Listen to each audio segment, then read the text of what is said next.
branding. PC, so uniqueness makes sense. Who else? Why do you brand?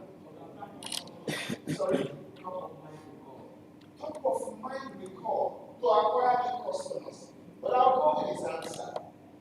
He said top of mind recall. People will spend, companies will spend what they need to spend to be what remarkable. So that in your conversations you talk about them. I'm from the city of Port Harcourt. One of the things we're known for in terms of Port Harcourt is calling. We branded it. You can't talk when you're not talking about Port Harcourt people. We own the brand. We even had a festival to celebrate food. One particular brand of food, Colin Fish, from Port Harcourt. So we have become remarkable with it. I hear in Lagos they eat Colin in the ground. We laugh at them from where we come from. Like, who are these people? Where are you coming from? Am I making sense to you? So you have to play to be remarkable as a filmmaker, as an aspiring filmmaker. You have to be remarkable. If you are bring somebody for you, making sure the person also makes sense, or the person doesn't make sense. The legendary filmmaker, Hilda, she's known for her tears. Nobody cried past her. She and Stella Damascus, I think. How many of you remember those people I'm talking about? Small thing, tears don't they flow. Small thing, they don't they cry. He mentioned Patience, what's her name? Ozoko, right? She is a bad mother-in-law. She has nailed the whole. Nobody will drag her past her. What am I trying to say? You have to find your niche. I'm talking about personal branding now. You cannot be everywhere. It's good to know a bit of everything, but find your niche. That way you can concentrate your energy on being remarkable. Right? Now, I'm going to talk about how you can use social media, digital media, as a tool, as an enabler to proper brand yourself as a filmmaker. How many of you are on social media? No, come on now. I don't want to assume. I don't know that you are there. How many of you are on social media? When I mean social media, I mean Instagram, you're on Facebook, you're on TikTok, you're on Snap. How many of you are there? Okay, I would assume that 80% of the people here, if you're not a legendary actor, if you don't know you, you're not serious with what you do. I'll say that to you categorically. You cannot be in this stage and we're talking filmmaking and you're not on social media. I cannot assume that you are there. Just because you are young, I can't assume that you are there. Social media has become a tool, a driving force for people who are not known to be known. There's a popular saying in Nigeria, it's something I want to blow. Abi? Hello? Who know one blow here? Make I see your hand up. You know one blow. You want blow? Fantastic. But we have to be able to bridge the gap between you as an actor or an aspiring actor or filmmaker and your interaction on social media. I was talking to a lady and a friend. She was not just a lady, she was someone I was dating at the time. I always use this analogy. So she loves to wear skimpy dresses, right? We're in Nigeria, we're not in the UK or the US. We're in Nigeria, and there are certain things that have certain connotations in people's mind. Am I making sense to you? Now, in branding, we have one very first principle. Perception equals reality. Are you hearing me, people? Perception equals reality. There is no, before this time, there used to be a line, like a trend line between perception and reality. Right now, there is no fact. Perception equals reality. A A couple of decades ago, our parents used to tell us that do not judge a book by its cover. Well, that phrase is no longer applicable in this time. Don't deceive yourself. Don't keep about it. We see you firsthand and we write an entire memo about you. I just see you. So I'll repeat it again. Branding, perception equals what? Reality. So she loves wearing skimpy dresses. She does things she does not understand. Let's say, I won't say she doesn't understand. She doesn't take the meaning seriously.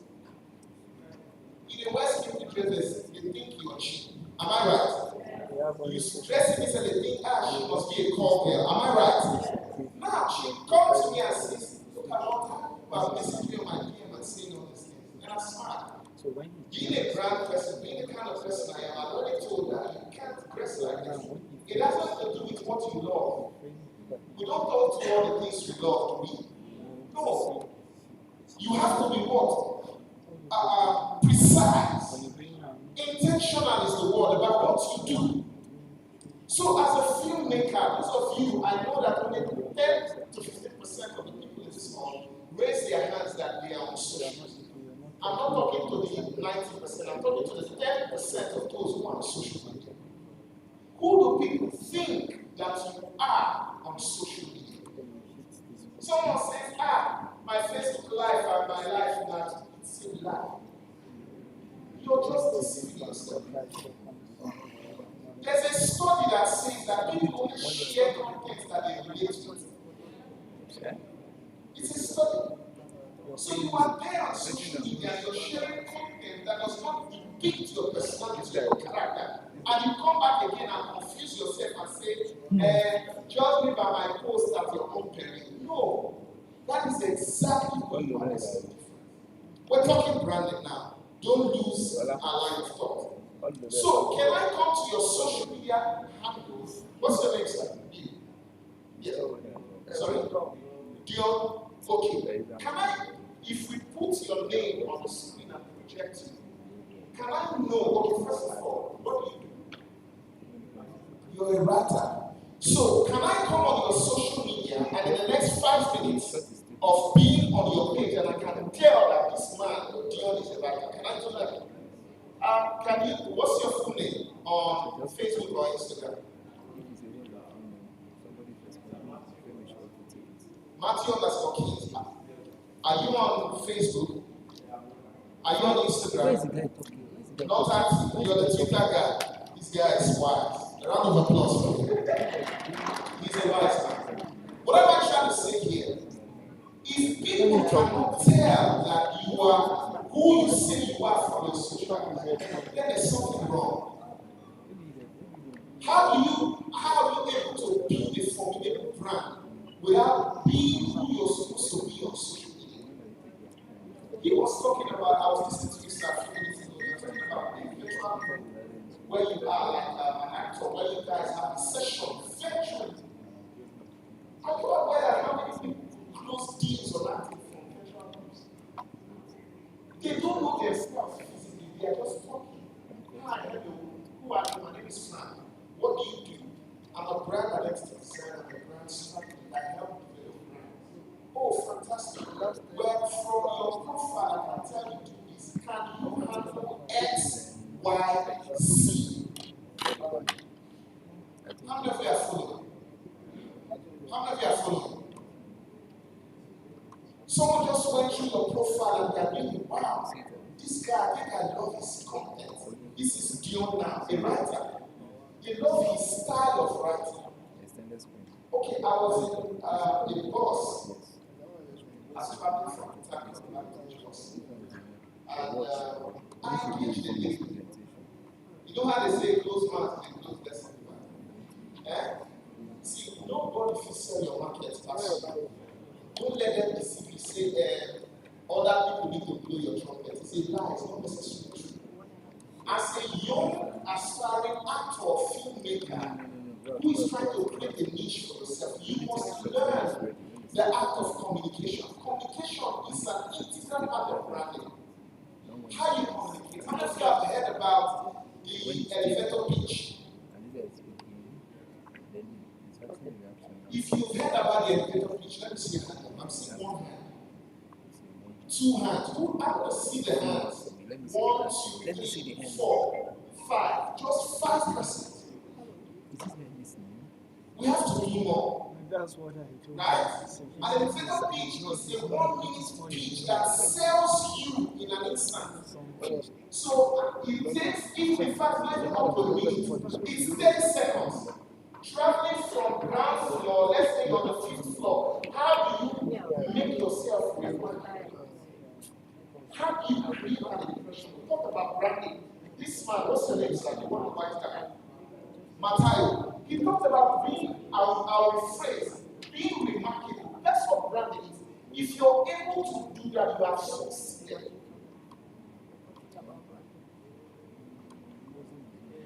Am I making sense to you?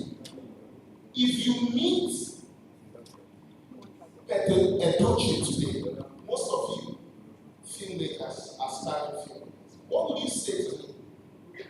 If you have Edochie's number on your phone, what would you say to him? Good morning, sir. How was your night? Hello. Good morning, sir. How was your night? You sleep okay? What is that?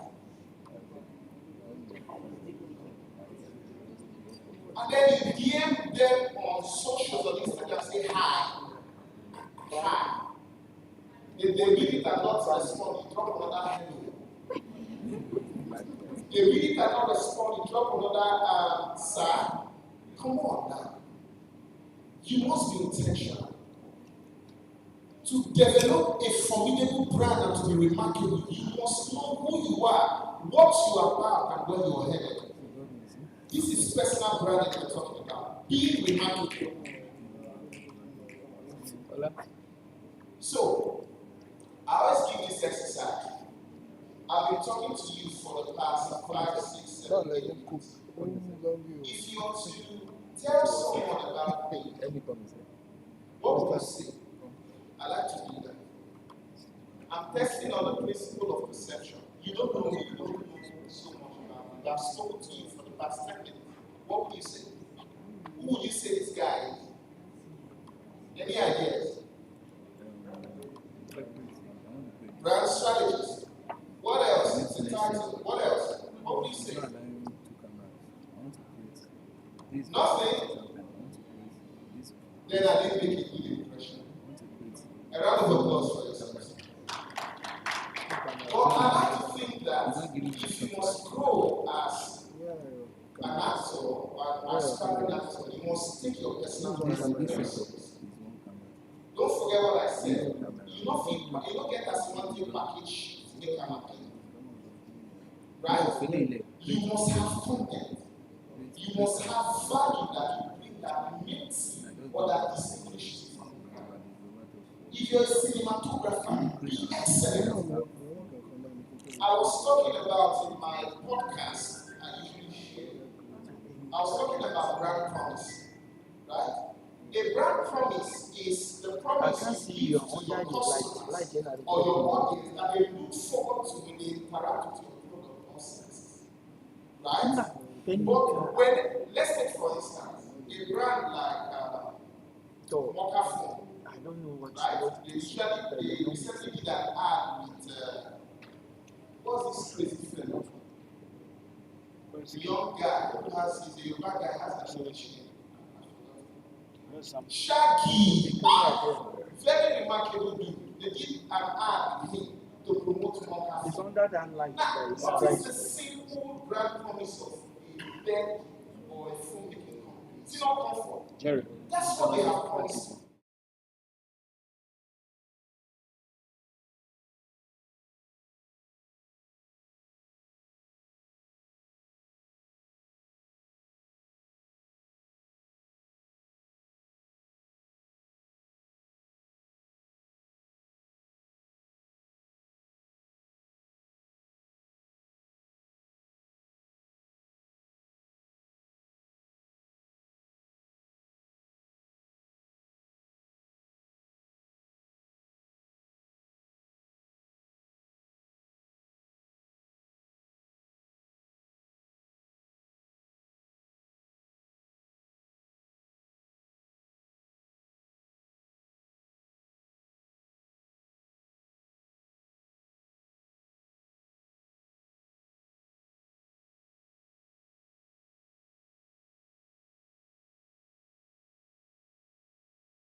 10. Thank you so much.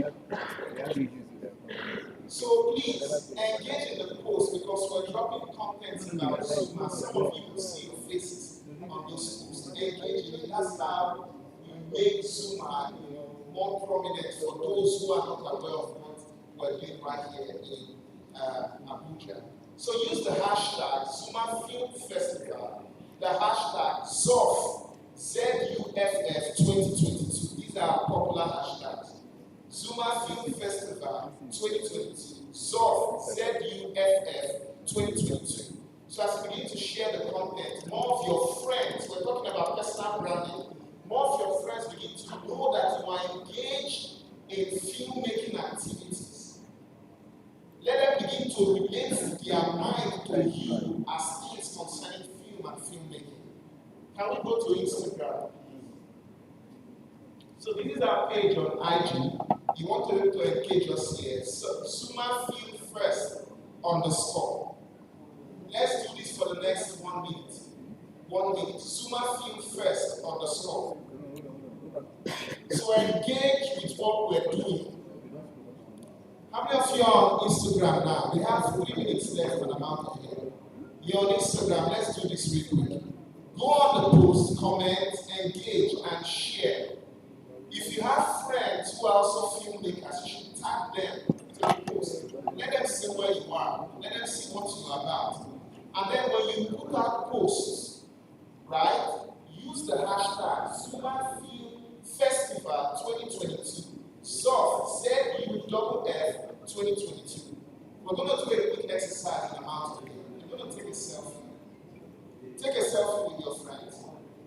Bring out your phone, take a selfie with your friends. Let's do that real quick. I'm taking my selfie too. So I want to engage with every person at the back end who is dropping a post right now. So the only way I'm going to see your post is if you use the recommended hashtags. Zuma Film Festival 2022, ZUFF 2022. Please, cameraman, can you take pictures of those taking the selfie? We want to believe this moment on the ground and on Facebook. So I want to engage with each and every one of you at the back end.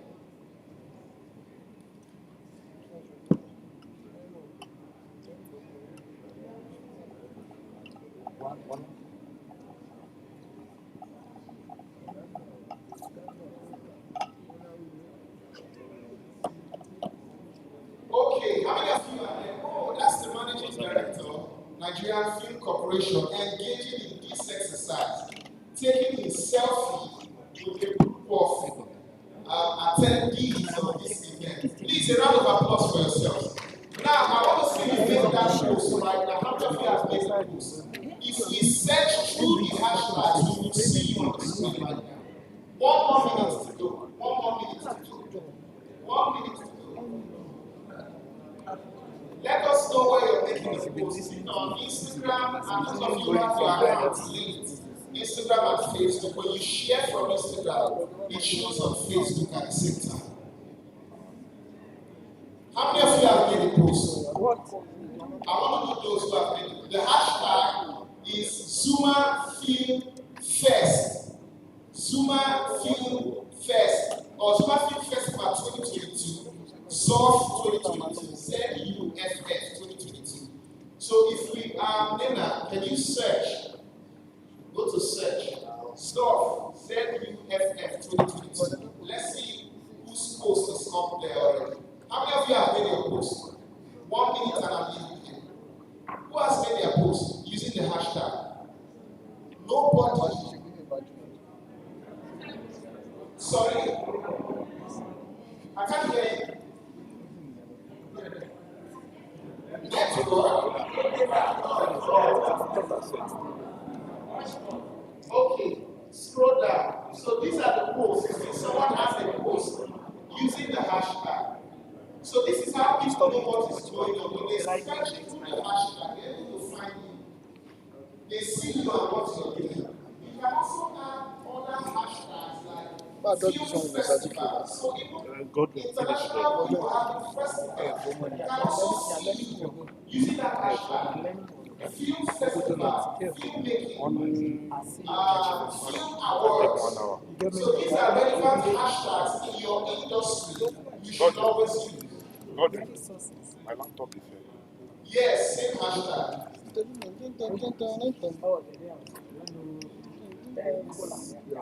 I'm in the last 30 seconds of this session.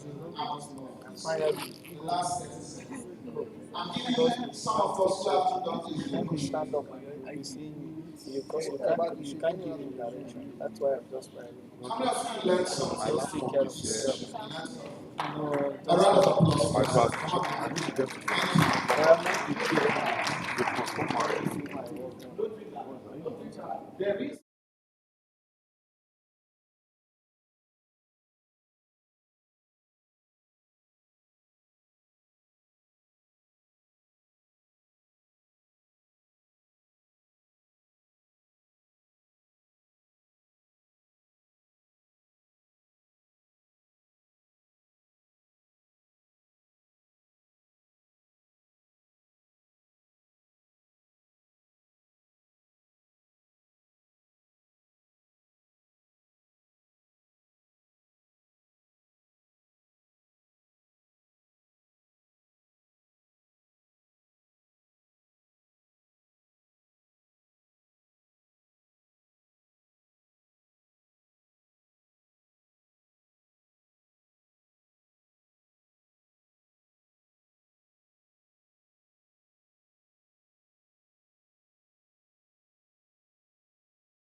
experience, right?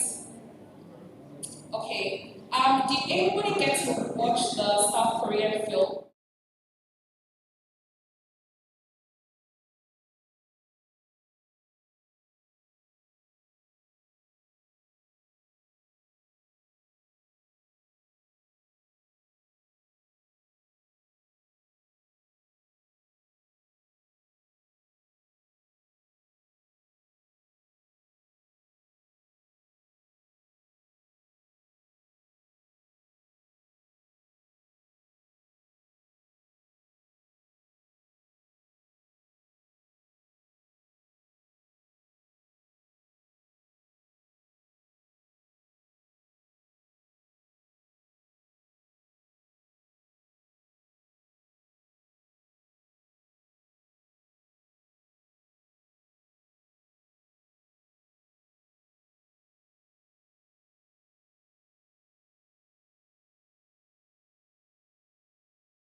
fashion styling and communication, which I did for my undergrad. And I went on to do a master's in innovation management and entrepreneurship.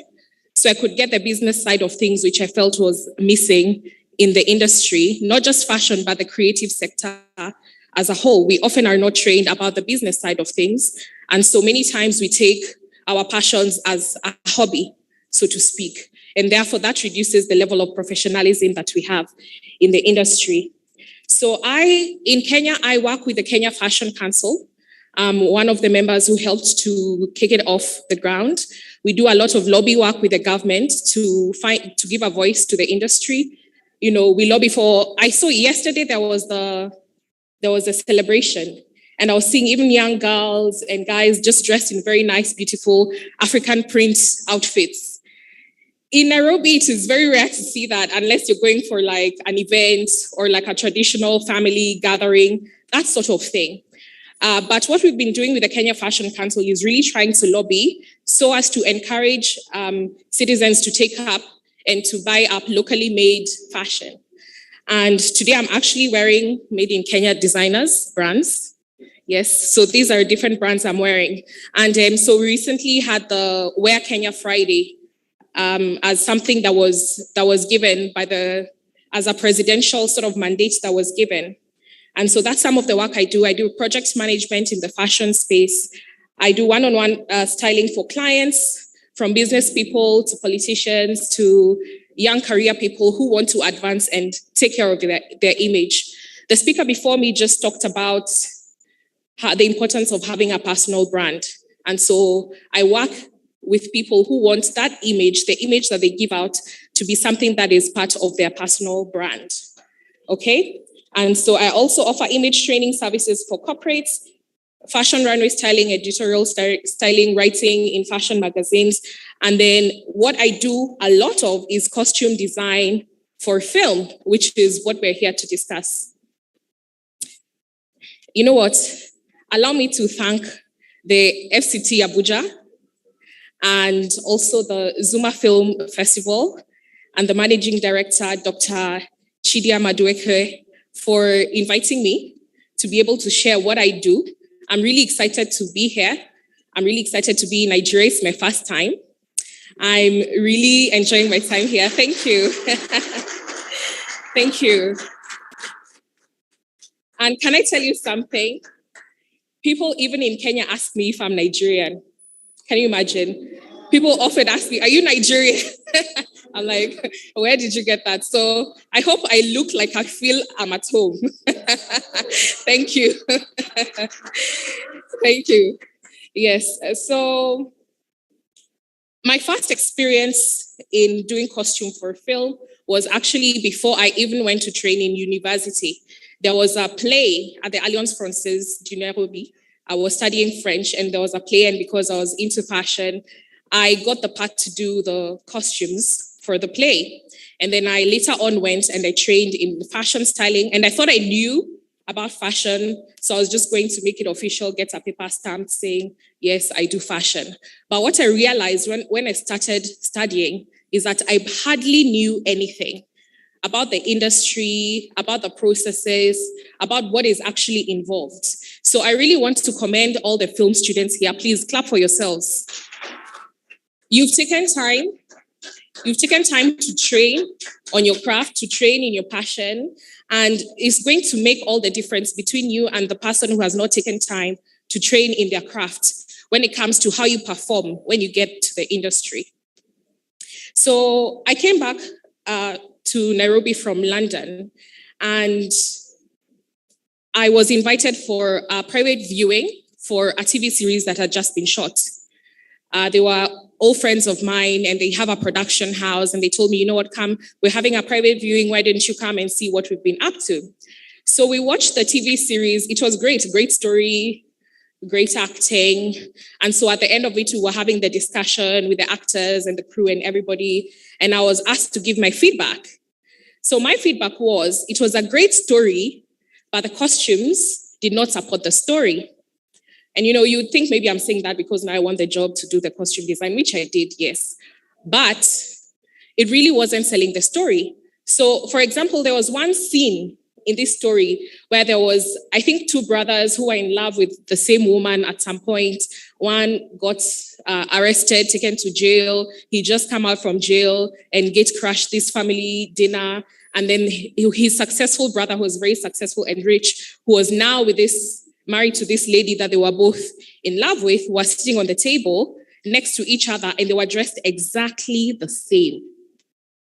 So apart from you telling me that, this guy has just come from prison and this guy is a successful businessman, I can't tell just by looking. So, it's just like, yeah, it's a nice story, but it's not really coming together. And so what I decided to do when I was getting into the industry is really bring intentionality into doing the costumes and the wardrobe for film. Because I truly believe that really adds to the spice, it adds to the success, it adds to how far our film industry can go. And I want to challenge those who are industry professionals here, the producers, the directors. I want to challenge you to actually look for people who are professionals in fashion, professionals in styling, to actually do your wardrobe. Because what I've seen a lot in Nairobi, and from a few conversations with some of you people I've had here, is that also in Nigeria, you just kind of pick somebody off the street and you tell them, yo, come in, we need some people to be dressed. Just come and put some clothes on them. Because, the other crew will be busy doing what they're doing on set.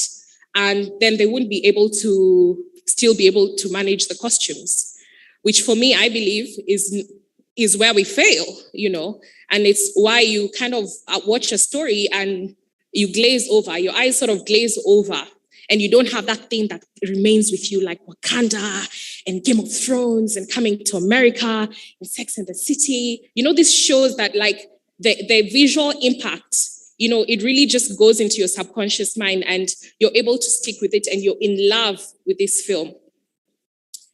Okay, so after working on the first, so that production house obviously called me to work on their TV series, and they were received very well because obviously I was able to bring my expertise in fashion. That is from looking at somebody's body shape, creating a style for every character, where you sit down, you read the script or a character Bible if it's provided, and you sort of decide this character, what's their personality like, Are they a happy person? Are they rich? Are they poor? Are they struggling? Are they always mad? Are they always shouting? These are the things you take into consideration when you then create a style for this character. So you don't just dress them in anything. You take into consideration their skin tone. So the colors you choose for them have got to be something that complements them. Because at the end of the day, we don't want people looking terrible on television. Even if they're acting as a mad woman or a witch doctor, these are things that you still have to put into consideration. What is their body shape? So what silhouette of clothes are you going to put on them? Not everything works for everybody. And I think most people should, know that by now. Or maybe you don't. It's fine. But not everything works for everybody. That's why you see sometimes Kim Kardashian, who are some of your favorite celebs? Kim Kardashian dressed in something and you go to Shein and all these other online platforms and you buy that thing and it comes and you wear it and you're wondering, wait, I don't look like Kim K. And maybe your friends wouldn't tell you or you wouldn't tell yourself and you'll still step out looking how you look. But that's a different story altogether. So those are just some of the things one needs to consider. I don't know how many of you here are actually interested in doing costume design for a film. Is there anybody? Yeah? Okay, there's a few. Okay, wonderful. Great. So at least I have some people in the audience who will take something away, but also the crew members in other fields is just something to take away, that it's very important to consider the wardrobe, the costuming, and not take it as like a last minute addition, 1 week to the shoot kind of thing with minimal budget, we've paid for location and things like that, because that causes your production to actually suffer. Okay, so I think I'll go into some tips and advice that I would give those of you who are interested in this field, whether you're interested to do it yourself or whether you're interested in having a professional for your production. By the way, I actually train wardrobe people for production houses. So just some things to consider. So the first thing to consider is that you should train in the sector. So right now, maybe you're training in film, which is great. But then if your interest is to go into wardrobe, I mean, you can do online short courses, take time to understand color, take time to understand style personalities, take time to understand body shapes. And that will really help you when you're doing your work so that at the end of the day, after the post-production stuff is done, everybody can see what is the impact of what you did in wardrobe. We're not sort of like glazing over. We're not just focusing on the acting, how good the script was or the cinematography, but that by the fact that you were doing the wardrobe, you actually added value to the production. Okay, so that's one thing to consider, because when you understand these things, then you know how to translate them onto the actors that you have. Number two is to always read the script. What I've seen in Kenya a lot, or rather the feedback I've gotten, is that most people who do costumes don't really read the script. You just get a bunch of clothes, and then scene after scene, you change them. You change what the character is wearing, but you're not aware what is happening in that scene or what is happening throughout that day. And so what I do and what I recommend those of you doing wardrobe do is that you have a book dedicated to a breakdown of the script. Like when I'm on set, I always have a big black book for every film and every TV series I work on. I have a big black book dedicated to purely wardrobe script breakdown. I have the contacts and the measurements of every actor. I have a little description of what is the character like, what the character Bible says or what I have deduced from reading the script. And then I go ahead and break down for every scene who is in it and what am I planning to put them in. And if that changes on set for whatever reason, because that happens, then I'm able to come and cancel it and mark it so that when I'm reviewing things, either if maybe I don't have a continuity photo, which is something also we're going to discuss about, or maybe I have it and maybe there's a conflict between the continuity person and the wardrobe department as to what exactly happened, then I have a hard copy record of exactly what that is. And what that helps with is also you're able to follow the story. I don't know how the productions happen in Nigeria, but in Kenya, what we do is we shoot per location. So, for example, you have a movie where there's an office, there's a cinema, there's a bedroom, there's a playground, and all the days, there are different activities. The days in the show, in the movie, there are different activities happening in different locations. So we'll go to one location. If it's playground, we shoot all the playground scenes. So you're moving days, that day 1, day 5, day 6, day 2, and then you move to the next location. If it's the office space and you're there for however many days you're there for, shooting all the office scenes.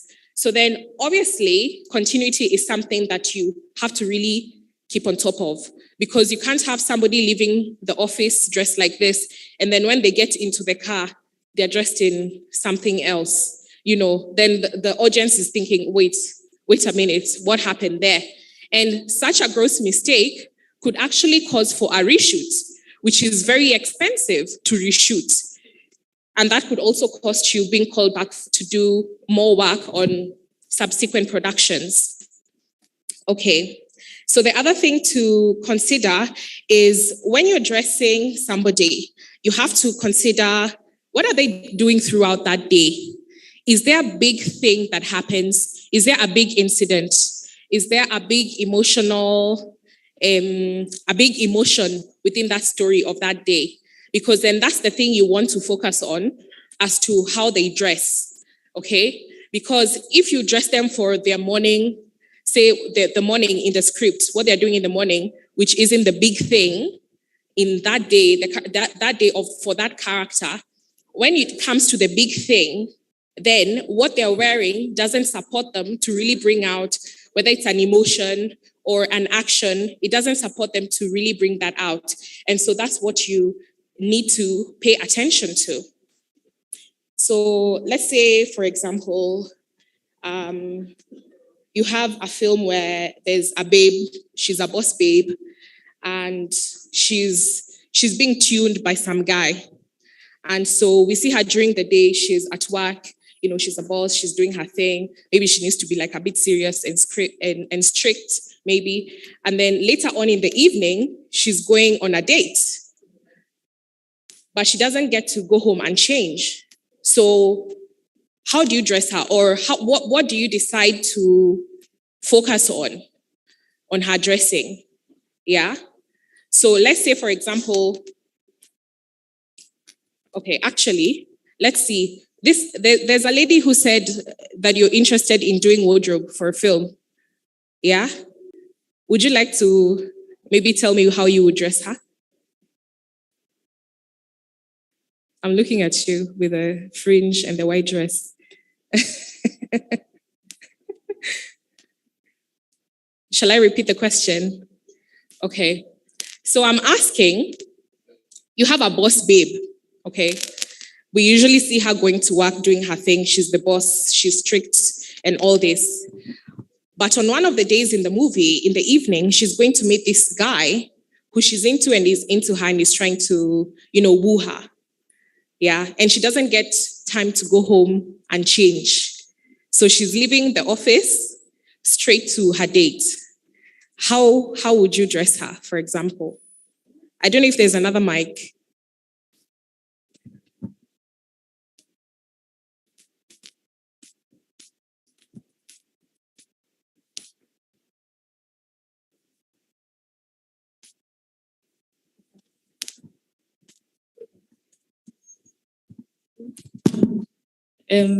Okay, I'm going to dress her in a nice gown and her heels, then her handbag, and okay, her jewelry put on, because from there she'll be going straight to the date. I don't know, is it that she don't know that she'll be going straight to the date from the work, or she knows that she'll go straight? Okay, I would just have a gown, like finding a gown like this. Oh, she's going to work. Okay. Yes, okay. I will dress her in like a corporate, but high heels, shoes, then her bag, then her jewelry and makeup on. Okay. Thank you. What's your name, please? Ruth. Okay, let's give a round of applause for Ruth, please. Thank you for engaging with me. So Ruth said she would put her in a corporate outfit, but with high heels, some makeup, and a nice handbag. That's nice. That would work. So I would take it a step further. So the corporate outfit, we're talking like blazer, right? She has a blazer, but what does she have underneath the blazer? It could be a camisole. Sorry? A camisole and a skirt. Okay, nice. So when she gets to the date, she removes the blazer. Yes, and so she has a nice feminine outfit underneath. And she lets down her hair. Okay, nice. So what if it's not part of the script that she lets down her hair? What do you do?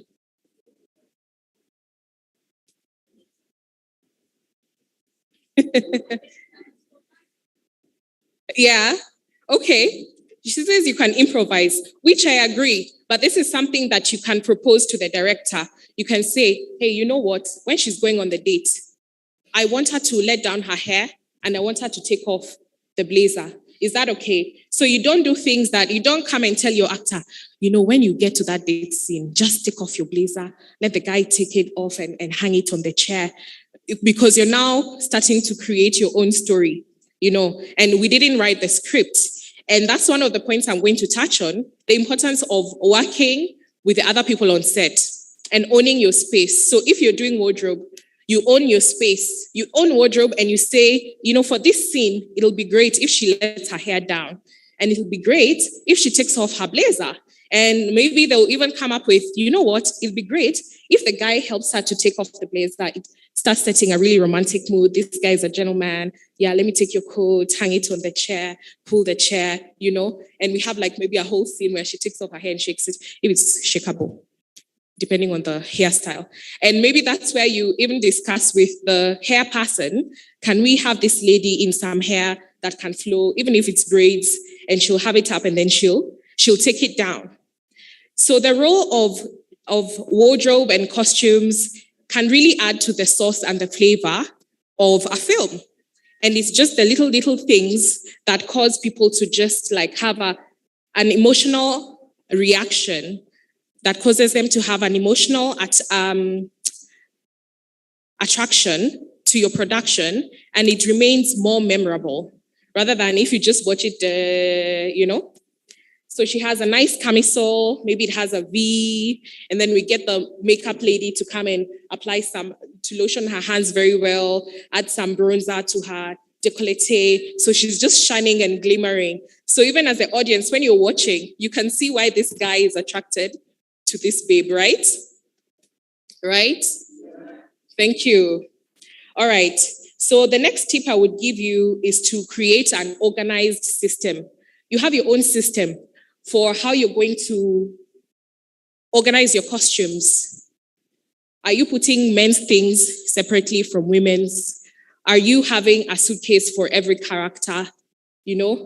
Are you having a suitcase just for the main characters? Are you having a suitcase for all your extras outfits? Yeah. And one thing you have to be very careful about is to have extra outfits for every character. Because sometimes you get on set and the DP tells you, oh, you know what, this thing, it doesn't work for this scene. And you need to change it.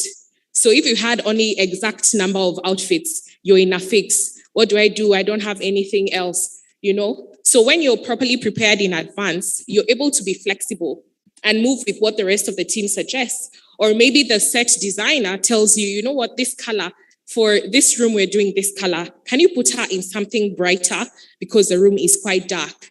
And at that moment, you're the person doing costumes. You can't say, oh, no, but I only got dark things for her because she's a corporate babe and I was putting her in only navy blue and black and gray. So you always have to have extra outfits, please allow me, extra outfits to be able to be flexible and to be able to move with how the set in general is moving. So the other thing you need to invest in, especially if you're working freelance, and perhaps you go to different production houses who have developed their wardrobes to different capacities. Some people have everything, some people don't have anything, and they expect that whomever is coming to do costumes has their everything. Okay, so you need to invest in a clothes rack that is movable, that you can dismantle and set up. So if you find yourself shooting, say in a place where there's no closet for wardrobe, maybe you're shooting a scene in the desert and you literally have nothing there to work with. You just remove the rack, you set it up, and instantly you have somewhere to hang up your clothes because the clothes are going to be steamed or ironed and you don't need them creasing up because you don't have somewhere to store them. So you have to think in advance. And obviously, you need to have hangers with you, a steamer or an iron that you can bring with you. So that's equipment. The other thing you need to really consider having is a kit, a costume kit, where you have a pair of scissors, you have needle and thread, you have a razor, you have a lighter, not for smoking up in between shooting, please. For if you have any fraying strings and you don't want to cut it because it will run, then you just burn the end of it so it can stop the running, yeah? Safety pins, tissue, toilet paper, deodorant, sanitary towels. Sanitary towels is not something that people consider, but this is your wardrobe. And in case there's any accidents, you're the one liable. Or if an actress has a situation where it's an emergency, it's your wardrobe you need to protect. So you need to be able to supply them with things that will help you to protect your wardrobe. Because if it gets stained and you don't have something that looks exactly the same, you're in trouble, okay? All right, so the other thing to always consider having, depending on where you're shooting, if it's cold, you should always consider having like some warm jackets or blankets to be able to give the actors, maybe as they wait to shoot their next scene, depending on what they're wearing. If you have a witch doctor who only has a loincloth and it's a cold night and he's freezing, he wouldn't be able to deliver when he's told, okay, action, So you need to be able to consider that. The last thing you have to take into consideration when it comes to creating your own system of organizing is continuity. So depending on how many people are on your team, you could have one person who purely does your continuity for wardrobe. Forget the continuity person for the set, your own continuity, because there is so much continuity in wardrobe. I don't know, is there anybody who does hair costumes for film professionally? It's just me. Okay, so you have to take my word for it now. Okay, so there's a lot of continuity, especially when you're going shooting scene by scene. Like we were discussing with Peace yesterday. If you have somebody who is upset and mad and they're wearing a head wrap and they sort of fumbled with it and they left that location and went to the next location, when you have the location move, you have to be able to distress that thing the way it was previously, because they'll be moving from that. When you're watching the movie, we don't see, okay, we're now moving location, so forgive me if it doesn't look the same. So you have to have somebody who does your continuity for you, or you do it yourself if you're the only person. You have to be on top of the continuity. So you make sure wardrobe or the costumes are not the things that let down the quality of the film at the end of the day.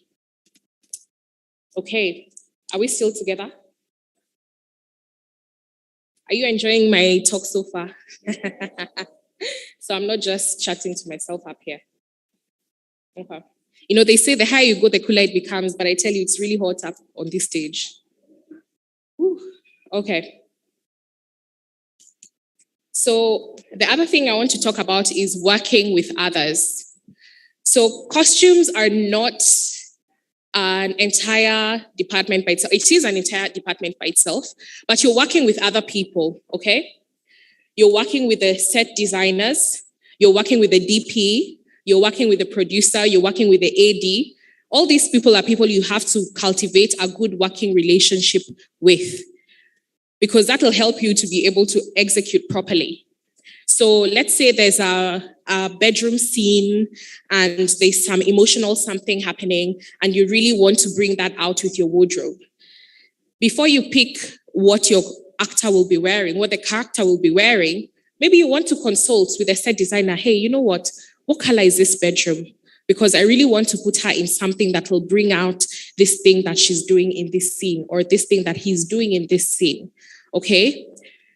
That way, it just makes everybody's work very easy, because people are not stopping to shoot, be like, these colors are not working. Wardrobe, costumes. Have you guys been on set and they keep calling wardrobe and costumes people to come on set? Yeah.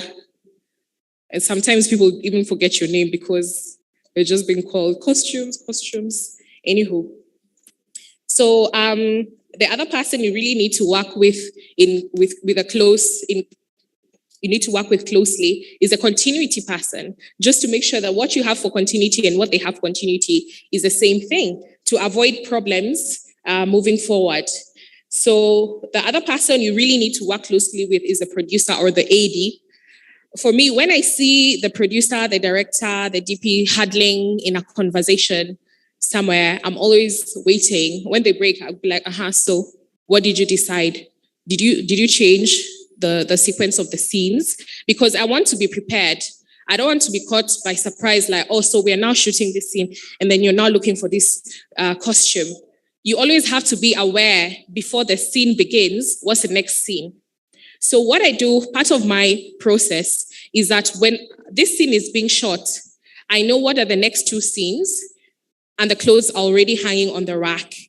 If there's an actor who is not shooting in this scene and is going to be in the next scene, I get them dressed already, so that if anybody needs to change from the scene that is being shot, I'm not like hustling and haggling, trying to get everybody to change at the same time, because the costume room can be very, very chaotic when you have a lot of people trying to change at the same time. Everybody is rushing, everybody is shouting your name, calling your name. It can be very chaotic. So you have to find ways to make your work as easy and as seamless as possible so that you can enjoy doing costumes for film. Otherwise, it can be very flustering and it actually causes you not to do a very good job. Okay, so the fifth tip I will give you is to own your department. Okay, so especially if you're the HOD, if you're the head of the department, you have to be able to know that there are things that you need to advise the producer or the director. There are inputs that you can give that can add to the value and the quality of the film. So you're not always just in your little room at the back waiting for actors to come in and change and go back out, and you're not involved in the creative process. Because costumes is a creative thing, that's part of the creative industries, even though it tends to be sort of brought up in the last minute. You have to be able to bring out that value that that department has by being an asset to the production. So if you see something that would be an addition, you bring it up to the director, bring it up to the AD, okay? Bring it up to whomever. If it's something that you see like maybe the art department could do and you're like, hey, you know what, actually, could you try moving the light a little bit, because I think it's falling on her chest, and if it moved a bit, it could really fall on her face and she could look very beautiful, or he could look very handsome. So own your department and also be on set to want what you're doing to be seen in the best light. So not just to come and do your costumes and leave. No, you have to be able to see, is what I'm doing being portrayed in the best light? Because when the credits go up and then your name is there as a costume designer, are you proud? Are you embarrassed? Or are you just nonchalant? Like, whatever, it's just a job, Because when you do your job properly is when you can really prosper in any industry. That's how come I'm standing here today. That's how come I've traveled all the way from Kenya. And to be here today is not because I'm just like I can't remember the pidgin term for what I'm trying to say. I'm not just doing like shakara on set. Yeah, I take my work seriously. And so I'm able to deliver something of good quality because I care. I care that my name is attached to it. Okay. So one of the other things when it comes to owning your department is if you need additional time, especially in pre-production, because many productions tend to bring in the costume person towards the latter end of pre-production. There are times when I've had to stop my foot down and they say, if you want me to do this production, you have not given me enough time to prepare. I need to read the script. I need to meet the actors. I need to be able to design character styles for each character. I need to be able to do the shopping or to do the sketches for things to be made. I need time to prepare. And there are times when actually a date has been shifted, or otherwise, if I feel I don't have the necessary tools to do a good job, I've actually turned down jobs because I'm not willing to be involved in something that will not allow me to do my best work. I'm not saying you turn down jobs. I'm just saying, you can request for additional time if you need it. You can request for certain concessions, but you do it with respect and also with authority for that department because you're the one heading it. Therefore, you're the one who knows what goes on in that department, what it needs, and all of that. The other thing you need to be very open to feedback, whether it's negative or positive. So when you're told to change something, don't take offense, and now you're mad, and now they don't like your work. No, it's team effort. It's team effort. If the AD tells you this is not working, I talked about having backup outfits. You go to your backup outfits and you come and find out, okay, will this one work? Yes, this one will work. Let's try it. And then you change. So you have to be very flexible and you have to be very open-minded to both negative and positive feedback because that's how you learn. That's how you grow. That's how you become better at what you do. So those are my tips and tricks. I hope those who are interested in doing wardrobe have learned something. Has anyone learned something? Yeah? Okay, a round of applause for me first. And another one for yourselves. Thank you. Okay, so I have a word to the industry. I'll try not to rant. It's just a word. That wardrobe is often overlooked. It is overlooked when it comes to pre-production and also on set when it comes to production. When you want things to it's just wearing clothes. It's just wearing clothes. So why can't they just quickly dress and wear what they need to wear? It's not always that simple, okay? The costume department needs to be involved in the pre-production meetings. We need to be involved when the script is being read by the whole team. We need to be involved when you're doing recce's to go to see locations. Okay, we need to be involved even when you're planning the budget for this film or for this TV series, because our input is very important. If we don't have quality wardrobe, quality costumes, it really causes our productions to suffer. And if you're trying to produce world-class things, world-class pictures that can compete with Hollywood and Bollywood and all of that, we have to really take the visual part of audiovisual experiences very seriously. So don't create a budget for costumes out of the remnants. What's remaining after you've budgeted for actors, budgeted for locations, for food and logistics, is now when you're trying to see what has remained for costumes. It's not right. And that's what keeps our industry looking like it does. And I say looking because costume is about how things look. Okay? Thank you. Thank you very much. I also want to say that costume department is independent of the arts department, is independent of hair and makeup. So those are different departments that need people doing that and not lumping it all in one. Okay, so let's invest in professionals who know what they're doing to do our costumes. Let's rethink how we see other creatives. And other creatives, I mean creatives in the fashion space. It's enough that the creative sector is already looked at as an informal sector, as a sector that people go to do because you didn't do well in school. I can say I'm a very intelligent person, but I love clothes, and there's nothing wrong with that. So what I'm saying is let's respect each other's contribution to motion pictures so that we can be able to create world-class productions at the end of the day. I'll say the only production I've worked with which has submitted their work for international awards actually won the Best Costume Award, and that was in Dallas, Texas, at the Africa Film Festival. Thank you. So who knows, if everybody I've worked with submitted their films, or everybody who has worked with professionals to do costumes submitted their films, we could be world acclaimed. Of course, Nollywood is very big, it's known all over. And during the opening ceremony, I don't know how many were present, but the speaker who touched on that talked of that Nollywood is really well known for the quantity.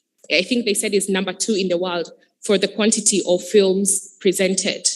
And he said, can we now, to that quantity, add to the quality? And I just want to say that investing in the costume department is going to really help our productions to take things to the next level. So thank you very much for your time, for listening. It's really hot. But if there are any questions, I will take questions. Okay, there are 2 questions. I don't know, is there anybody to help me manage, or should they just come to the front and use this mic?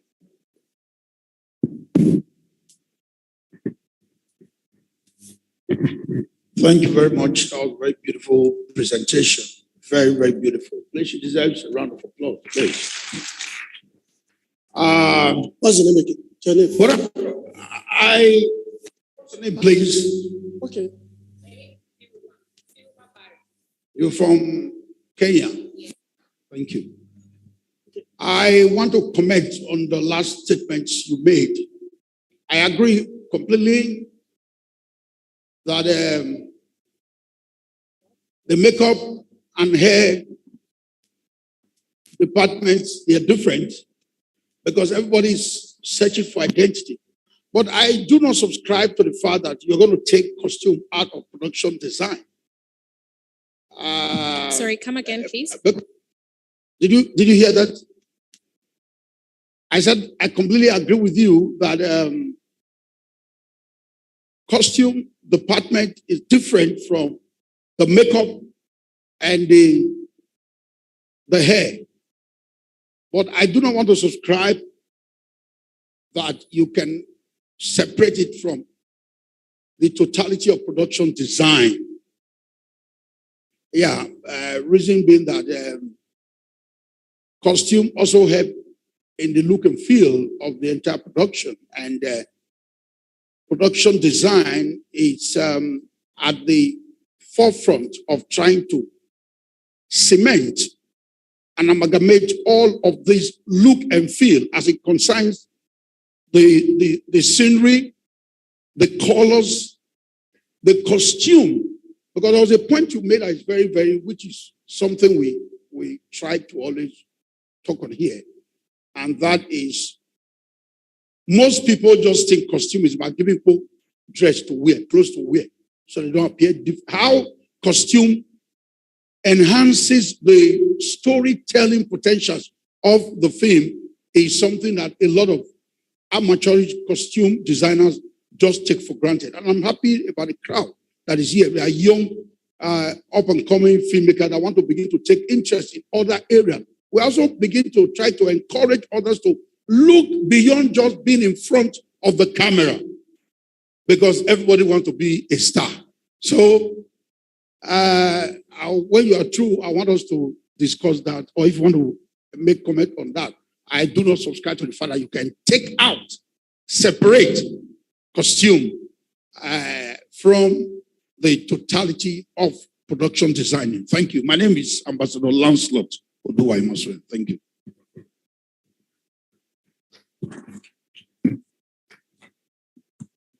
Thank you. I agree with you.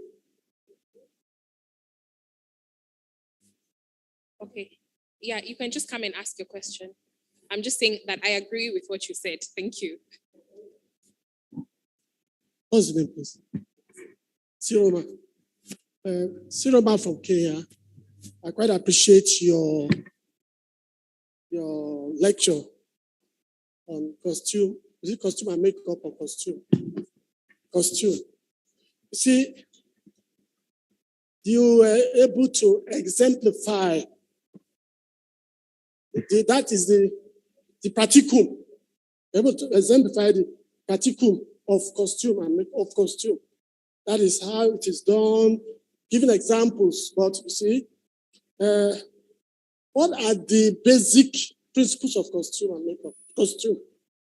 And I also discovered that the meaning of costume, a lot of the students here may not understand the meaning of costume.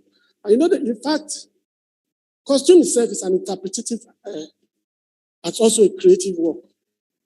Interpreting the script, like you said, the basic things about costume, you have already said them. But the point you have to make, what are those elements of costume? And what are the types of costumes? You see, when you're talking about costume, we have different types. There are some films that have some historical meaning. And you have to look at the history of that particular time. And if you are going to do what we call periodic costume, then it means you have to go into the history, the way they dress at that particular time. Even in Nigeria, our fashion and also our fashion today is different from fashion in the early part of the 20th century in the later part of the 20th century. Fashion today is different. Also, fashion itself can be very cyclical. Fashion can be cyclical. What we are doing in the past can come back today. When I was a student at the University of Ibadan, we were wearing beards. And my parents were always saying, why are you wearing beards? I said, it's the fashion. But today, wearing of beards has come back among the youths today in Nigeria, isn't it? A lot of the youths. And you find that the cinema itself projects it. And there's what we call the message.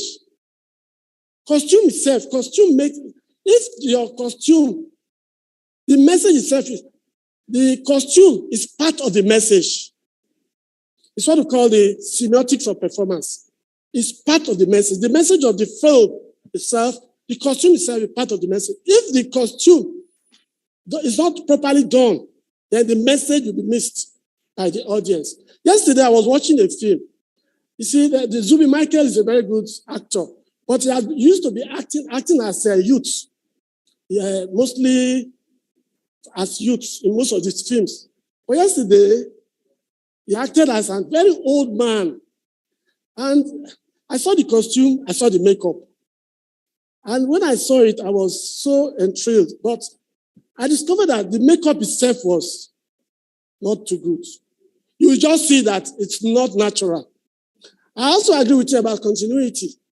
You see, when the production crew, the film production itself, it's a cooperative art. Everybody in the team must, at the pre-production level, they are supposed to be together. Everybody in the team, they're supposed to be together. And even the costumier, they are supposed to follow until during the pre-camera rehearsal, and even the production, they are supposed to be there because of continuity problems. Because since we are going to do post-production, a lot of continuity problems can be created, like you rightly said. So the basic principle of costume should be defined properly. Please help us to define it, the basic principle of costume. Also define the types of costume and the types of makeup. Thank you very much. Okay, thank you very much. I really like what he has said. Daniel Omashola. Thank you very much, Mr. Daniel Omashola. I think what he said is very important, and I think we can all agree that definitely doing the research into whatever story is being told is very important. So if it's a period drama, if it's set in Kenya, we call it Ushago. That's where your grandparents live. I don't know if there's a term for that. Like, it's not in the city. If it's a city thing, it's good to do the proper research for wherever the story is set, and then to dress the characters appropriately. Thank you very much, Mr. Omoshala. Okay. Anyone else, or can we end it here? Okay. All right. Thank you very much. Thank you for being an engaging audience. And thank you once again to the FCT Abuja and the Nigeria Film Corporation for inviting me to be part of this very wonderful festival. Thank you.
Afternoon, actually.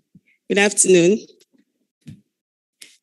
My name is Peace Ndora, or Mrs. Ikechukwu, and I'll be taking set design, the set design aspect of the program. I'm sorry, I like to be close to everybody. Okay, so I like the way the first session ended, the costume session ended, because it brought up an argument that is very, very interesting. Okay? It has been an argument whether costume is part of set design and whether it should be under that department, the art department. Now, I would like to ask us, let's not discuss it in private. Let's discuss it publicly, okay? So, do you think costume should be part of the art department, or do you think it should be on its own? The art department. No, let's discuss. I can give you the mic. They say that it's the art department. We can't separate it. So can you give us an example? Can you give us a reason why we can't separate it?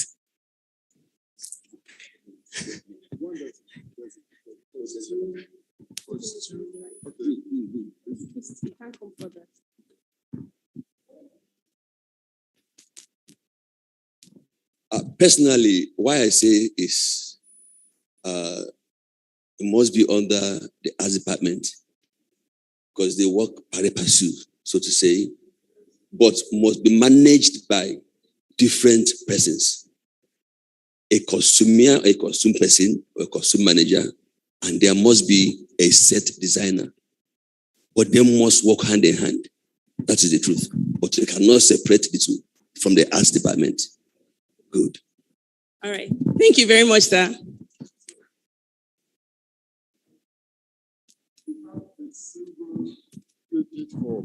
Art designer for the general film.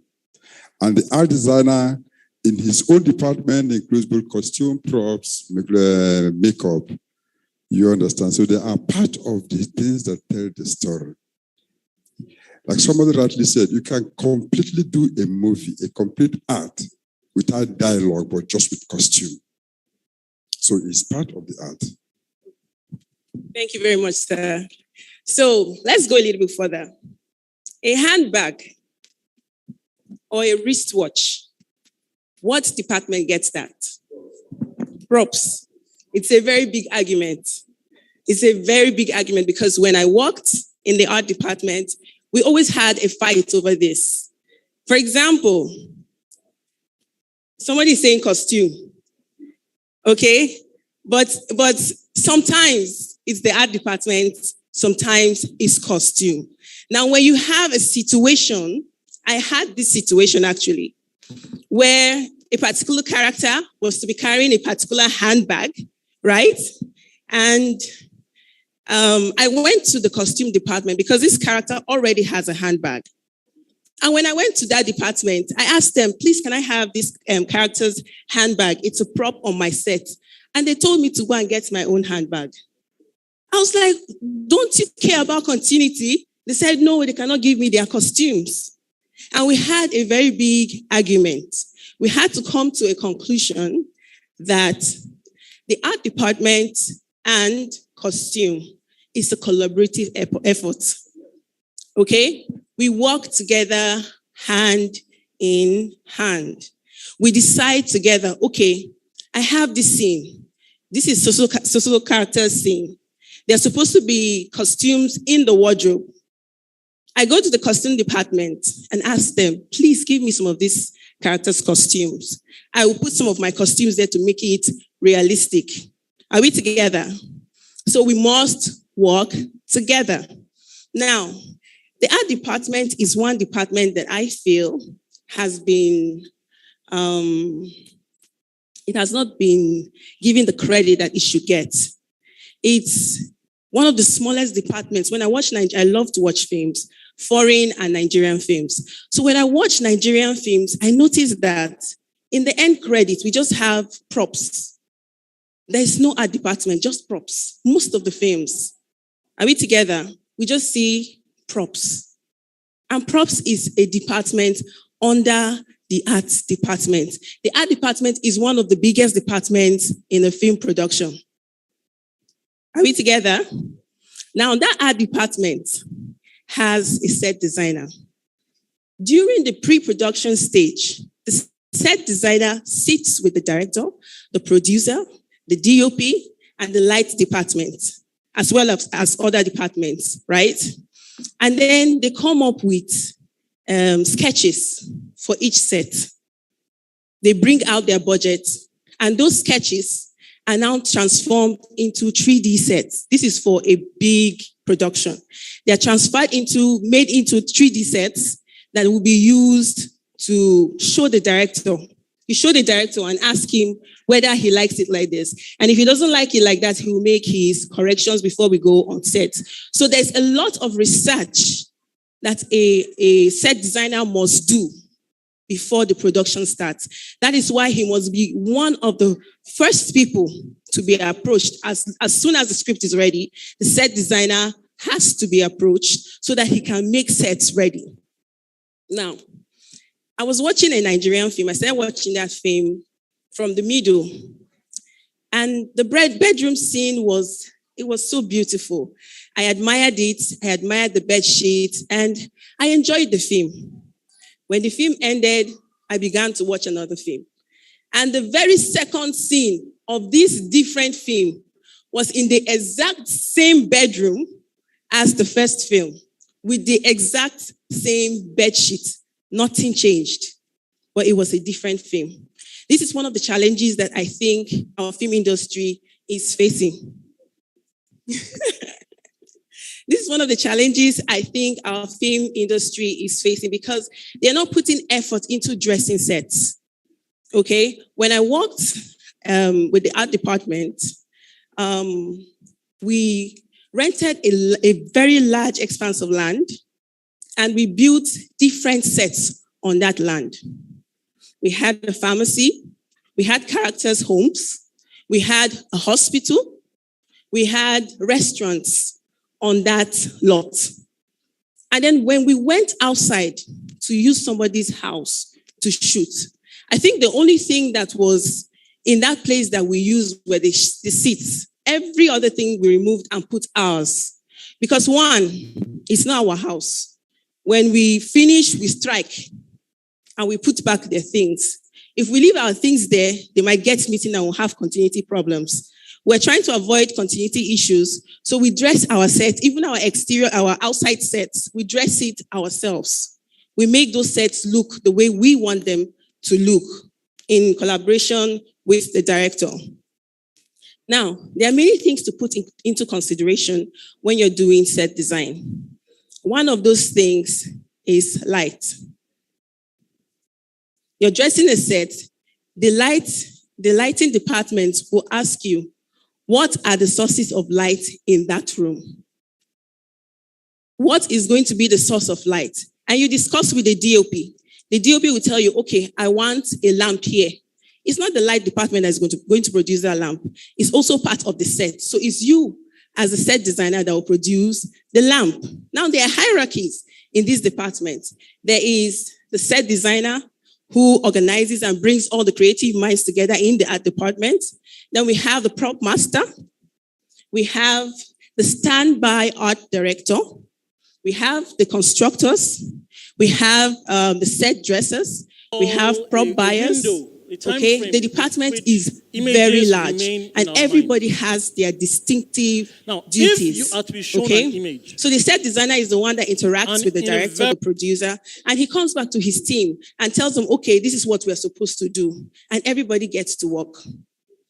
When you come to location, the first people to arrive on location are the set designers, the art department, and usually, on the big sets, there's breakfast. So every other person is going to have breakfast and you're going straight to set. Why? Because the set must be ready for the crew members to come and set up their camera, their lights. If the set is not ready, nothing can happen. Are we together? Are we together? All right. If the set is not ready, nothing can happen. And you have to prepare ahead of time. If you don't prepare ahead of time, you will definitely fail. Okay? So as a set designer, we must plan for the next day today. We must plan for the next week today. Are we together? All right. So moving on. All right. Now, I want to talk about the standby art director. That is the person that represents the department on set. Many films don't have a standby art director. What does this standby art director do? What does he or she do on set? Now, the basic thing that the standby art director does is to make sure that the set is ready. That's one. Two, while they're shooting, you must maintain continuity. Are we together? For example, you're shooting a scene where somebody wakes up from bed. Okay? Now they say cut. The director says cut. And they want to take it from the top. Anything that character touched on the set, you must replace it back. Okay? You must put it back in order if they're taking it from the top, which means as the standby art director, you must have a camera. You must know what are on your set and how they were placed the last time they were used. So that when you come to redress the set for that same shot, you're dressing it and will not have continuity issues. Now, the standby art director is also responsible for example, let me give an example. For example, in a restaurant scene, this is one of the challenges that we face. You have extras, what we call wakapas. We have them on set for a restaurant scene. In foreign films, one thing that I have noticed is that they don't use real food. Okay? They create their food. And so these artists are not really eating what's on their table, on their plate. But here, we're using real food. And even the main character can put you in trouble. Now, let me give you my personal experience. We had this character. He's very slim, but he can eat very well. I had made my plan. I will not say, because you will know him. I had made my plans for that day. I had bought the food that he was supposed to be eating was rice, right? We had extras on set. At least the extras, we could control them. We told them, please, you don't need to be eating the food. We need it for continuity. But this guy did not want to hear anything. Sir, we should be talking to our actors. So he sat down and he had lines, but he was mumbling his lines inside eating food. You know, I told him, look, please, this food will soon finish. And in the beginning, we heaped the food for him. And before the scene is over, he has eaten more than half of it.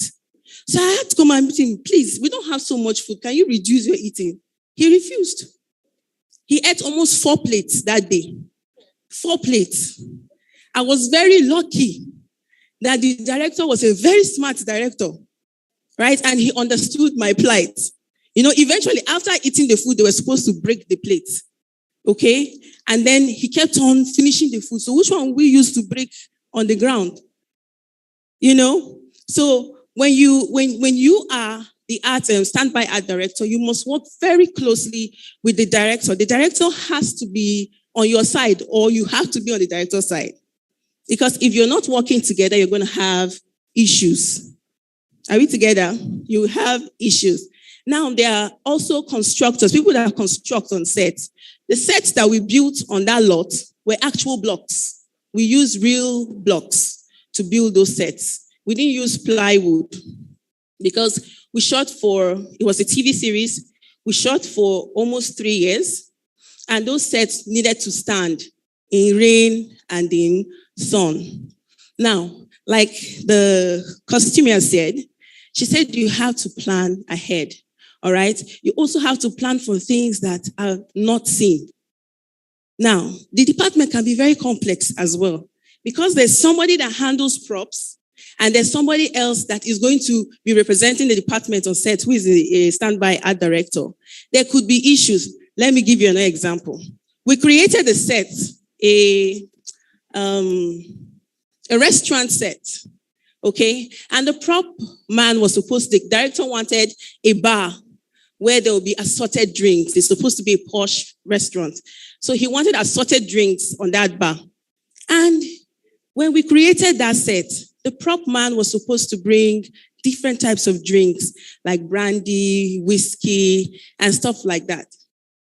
And when it was time to dress the set, when we opened the box that the prop master bought, all the bottles were empty bottles. Empty bottles. And the director had specifically said that they wanted this. At that time, there's this blue wine that used to rain. It's blue color.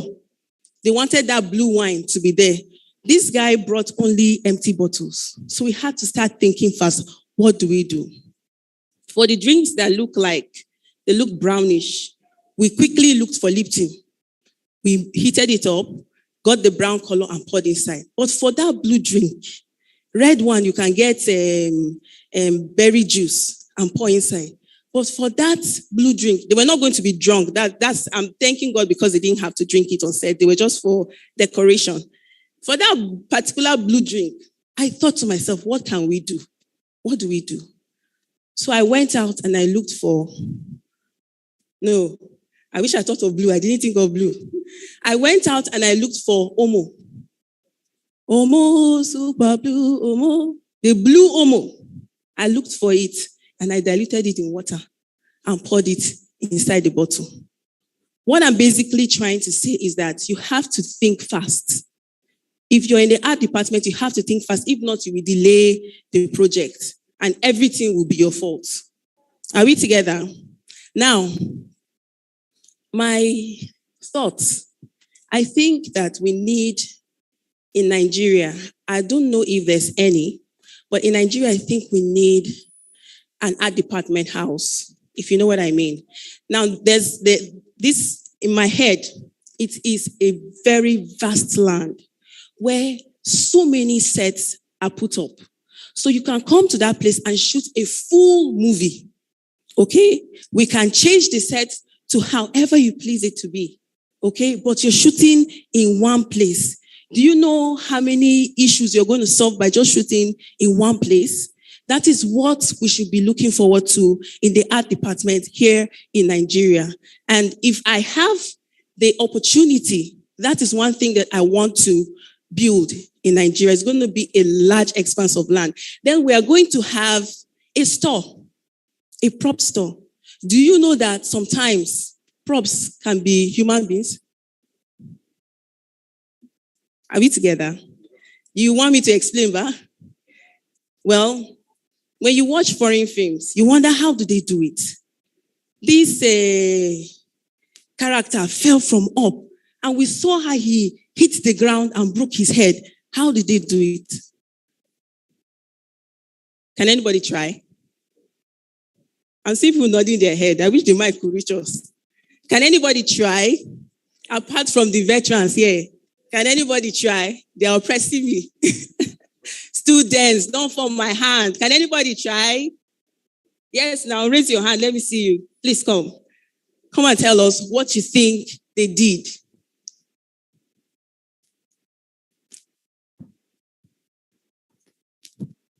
They use dummy. Okay, they use a dummy. And whose job do you think it is to provide that dummy? Did you hear that? She said makeup. Dummy?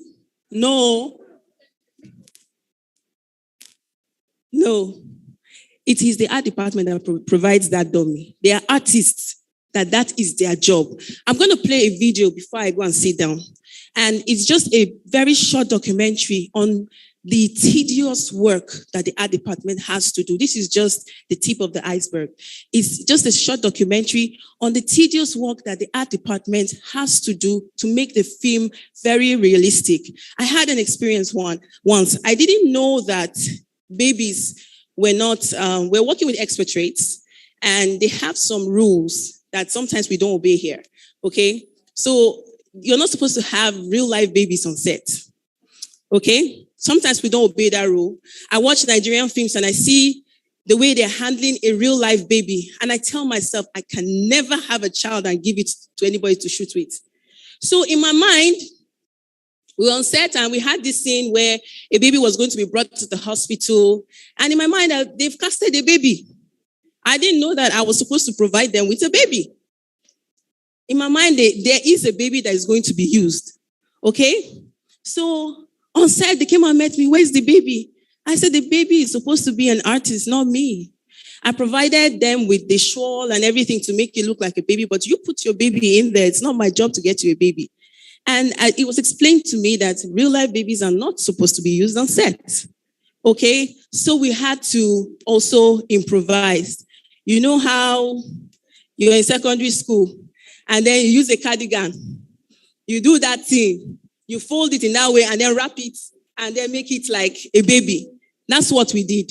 And then we put it in the cloth and the director worked with us. So we did not have to show that there was a real baby. In post-production, they put the cry baby sound. Are we together? So in doing set design, sometimes the props that you need to create those props. How do you create people to look like aliens? I get why you were saying is makeup. Because when you're making up somebody to look like an alien, it's actually on the person's body. Okay? But then if it's not moving, it's going to be killed or something, it has to be a prop. If it's going to be malhandled, it has to be a dummy, like you said. It has to be a prop. Now, there are set dressers. The set dressers basically dress the set. That's all they do. They come to set and make sure that the set is ready for shoot. Now, there is the department coordinator. That person reminds everybody of what they need to do before shoot begins. There are so many people that work in the art department, and I feel that the art department in Nigeria is somewhat forsaken. All right, I don't want to take too much time. So I'd like the media team to play the video I was talking about. Let's watch some of the things that the art department does for film.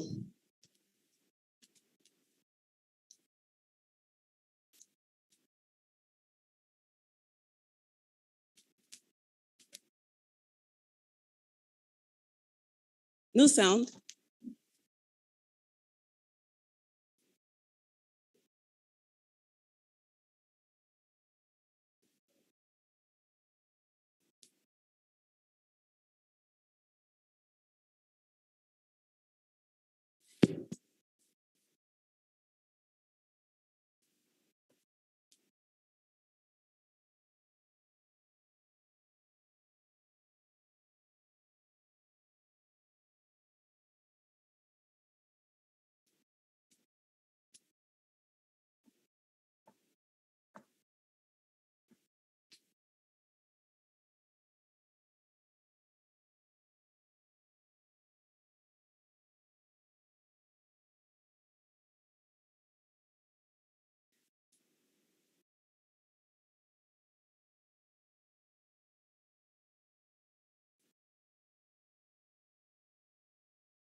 The audio is very important.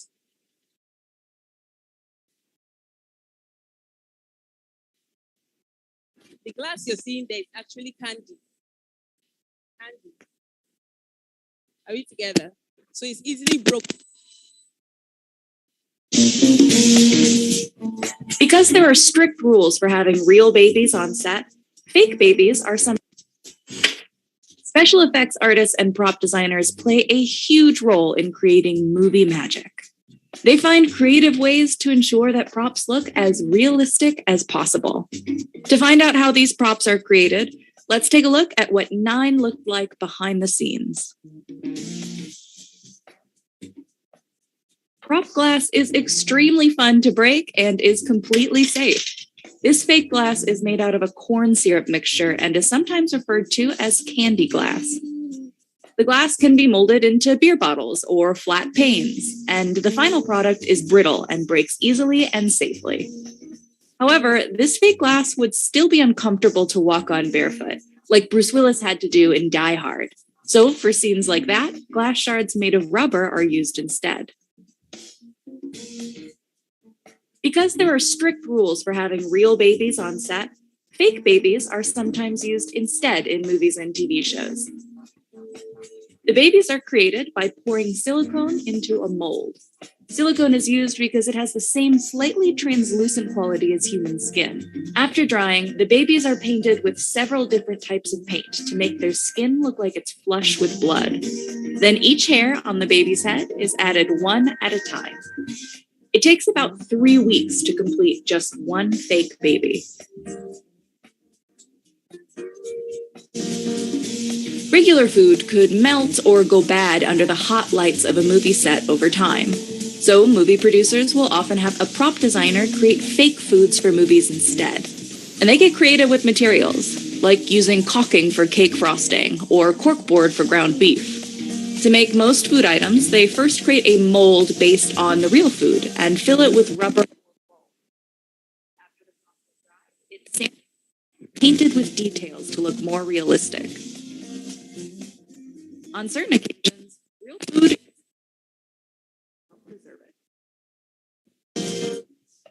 fake vomit comes in all different shapes. It can be realistic or exaggerated, depending on the genre. Creating fake vomit starts by mixing together different types of foods. For a more traditional vomit, they combine top ramen and tomato paste. Actors will put some of this mixture into their mouths before the beginning of the shot, before spitting it out on cue. But to create a more dramatic vomit scene, the fake vomit is shot out of a tube. The thicker part of this food mixture is loaded into one end. The watery part is pumped into the tube as well, pushing out the solids and creating a vomit explosion. To create more exaggerated vomiting, small holes can be added to the end of the tubing to produce a larger spray. Sometimes these tubes are removed in post-production, while other times it's all about picking the right camera angle. The blood sugar levels of this fake blood is through the roof, since fake blood is almost entirely composed of corn syrup. The only other ingredients are an opacifier to make the blood cloudier and food coloring. A little bit of blue food coloring is added to the red to darken it and add complexity to the mixture. The fake blood can then be shot out of a cannon if you need to simulate a headshot, or sprayed if the fake wound is the result of a slash. Rubber blood can also be used when filming needs to be stain-free. The easiest way to create a fake burn wound is with a simple temporary tattoo. They stay on all day and they're easy to apply, but they're not the most realistic. So for more complicated burn wounds, makeup artists will typically use Glotzen bald cap plastic. This plastic can either be painted or burned to give it a singed appearance. The bald cap plastic is then applied to the skin with an adhesive and the edges are painted to blend in. For larger burn areas, sheets of silicone can be used. The silicone is molded, painted, and then applied directly onto the actor. Fake body parts are a necessary prop for many TV shows and movies, especially those that involve gore. These fake bodies are typically created by filling molds with polyfoam. Sometimes an actor will have to go through a life casting, which creates a perfect mold of their facial features. The polyfoam body parts are then layered with paint. The expert painters can replicate all manner of injuries, from shotgun wounds to frostbite. Whether you need a snowstorm, a huge gust of wind, or a rain shower, practical effects artists have you covered. Because you can't always count on the weather, movies and TV shows often need to come up with other ways to create fake weather for a scene. Giant fans are used for wind, and piping rigs can produce realistic raindrops. To emulate light snow, small pieces of paper mache or plastic are blown through this machine. Sometimes a special soap-based foam is used instead, which doesn't stain or make the ground slippery. The hairs on fake beards and wigs are often threaded by hand, one at a time. This means that making a fake beard can sometimes take up to 6 days. To create these pieces, hairs are either punched into a prosthesis one at a time or are individually woven into a lace foundation. However, if time is of the essence, fake hair can also be applied directly to an actor's face with glue. Not only do hair artists need to consider how they're going to apply hair to an actor, but also what kind of hair they're going to use. Rough yak hair is good for beards, and finer Angora hair is used for eyebrows. What are some of your favorite movie props and practical effects? Let us know in the comments. That's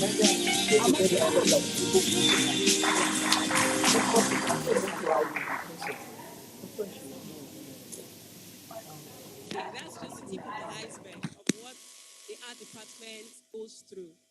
But let me just finish with some of the qualities I think a set designer should possess. Okay? He must have, or he or she must have, excellent visual awareness and design skills. Okay? Ability to inspire and motivate a team towards a common strategic goal. Excellent management and leadership skills.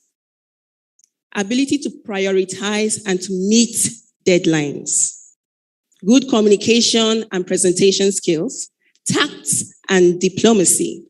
Knowledge of the requirements of the relevant health and safety legislations and procedures. These are some of the qualities I believe a good set designer should have. Thank you very much. Am I allowed to take questions?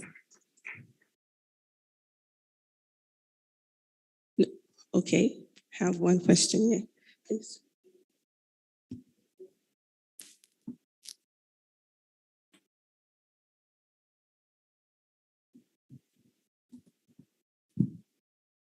Good afternoon, everybody. My name is Kai Plus. Now, the question I want to throw is regarding to makeup, because I saw the one, I seen the one you just displayed down. Now, the question I want to ask is, can we achieve this in Nigeria? If yes, this is more like a question, but a contribution too. If we can achieve this in Nigeria, what I do believe will be the challenge is cost of production. The money, it's not that we can achieve this, we can even do more than this, but the money, the finances and time factor involved in production of such thing. How do we be able to assess it if the government is not actively involved in the production? That's what I want to know. Some of these things, we're already achieving it. It's just that we don't have these special effect equipment that you're seeing here. Are we together? For example, rain effect. If it's not rainy season and you're shooting rain, we can use our brain, improvise, okay? Before we can get these things in large quantity, the silicone we need, the foam paper that we need, and all these things to build characters like we just saw, or props like we just saw, we can improvise. In my own, this is just coming to my head now. If you want to shoot a rain scene and it's not raining season, and the person is probably in a room sitting by a window, okay, what I'll do to create the rain outside, I'm going to get cans, right? A couple of cans and make holes at the bottom of it, right? And then constantly be pouring water. That will create and keep it above the window. If you look through the window, you will think it's raining. Isn't it so? If you look to the window and there are cans above the window out of sight and water is filling those cans and pouring out, you will think that it's raining. So there are ways for us to manipulate and cheat until we get to the level where we can actually achieve these things and we can actually afford them. One film, one film that really impressed me when I watched it was October 1. Okay? There was a train station. They built that set. There's this ancient church. They built the set. I had to look for the documentary to watch because they built those. They already are achieving it in Nigeria. It's just that those people that are achieving it have some kind extra funding. Okay, more than those of us that are within the country. Okay, but then if these funds are made available to us, I believe that we can achieve things like this. Thank you very much. I don't know if you might. I think they should be.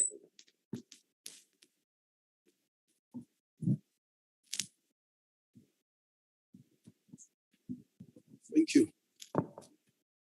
Again, to a lot of the very young aspiring filmmakers that are here, everything you saw as far as the documentary is concerned, they are all achievable here. And that is the truth. Thank God there are some old men here like Ajabo and Sidney Diala. I'm a young man. I'm wearing a short knicker. We made the sakabas here. Those of you that were old enough, all of the special effects, the head cut and whatever, all of them were achieved here. So, one go buy something with the TikTok.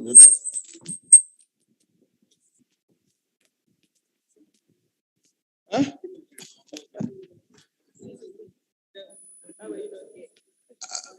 All of the stuff we saw there, they are all achievable here. There were gangs of boys then called busy brains. There was nothing under the sun that those boys couldn't achieve. When I shot Isakaba and you saw heads flying off, there were no special effects machines then. All of them were done manually on set. I think what has become our problem today is over-reliance on technology. And that has made us very lazy. And because the technology we never know and reach, we do not have rendering farms. We do not have the high-end machines to actually achieve these things and make them look seamless. That is the challenge. But if we begin to retask our brains, especially the young guys that are here, and this penchant for everybody wanting to be in front of the camera. So the busy brains, why did they quit? All of those sets you saw, they built it. I shot Invasion 1897. The ship that sailed on the sea, I built it. I built it and it was on the Atlantic Ocean. We fell an Iroko tree and somebody built the ship. So these things are possible, and I want to encourage all our young filmmakers here that the ones we did, let it just be like a joke compared to the capacity you have and the amount of information that is available today. So guys, you know what? Get to work and begin to task your brains. Thank you. Get your brains busy. Thank you very much, sir. I think what today is a very beautiful day. And I thank this young lady, like Sydney was saying, Pat has fallen in love with you, with your fashion. What last Lord said is very correct.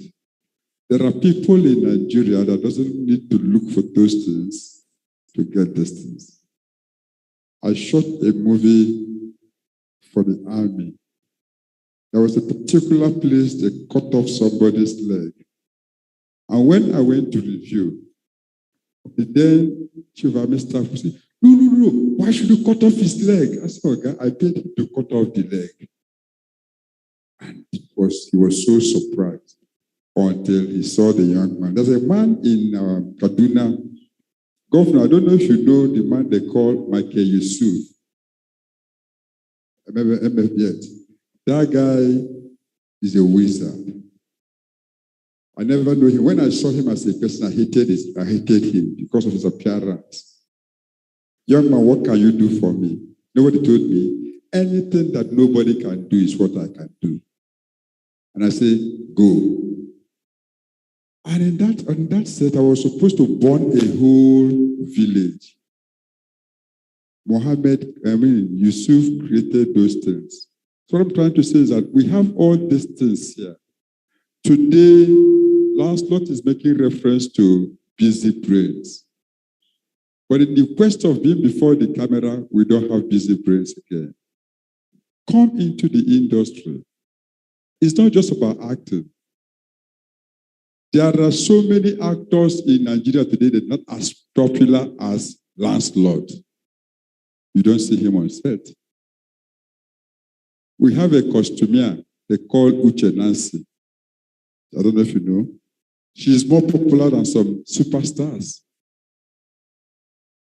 We have a prop person, DJ Sele. Sele is more popular than some stars. We have some good writers.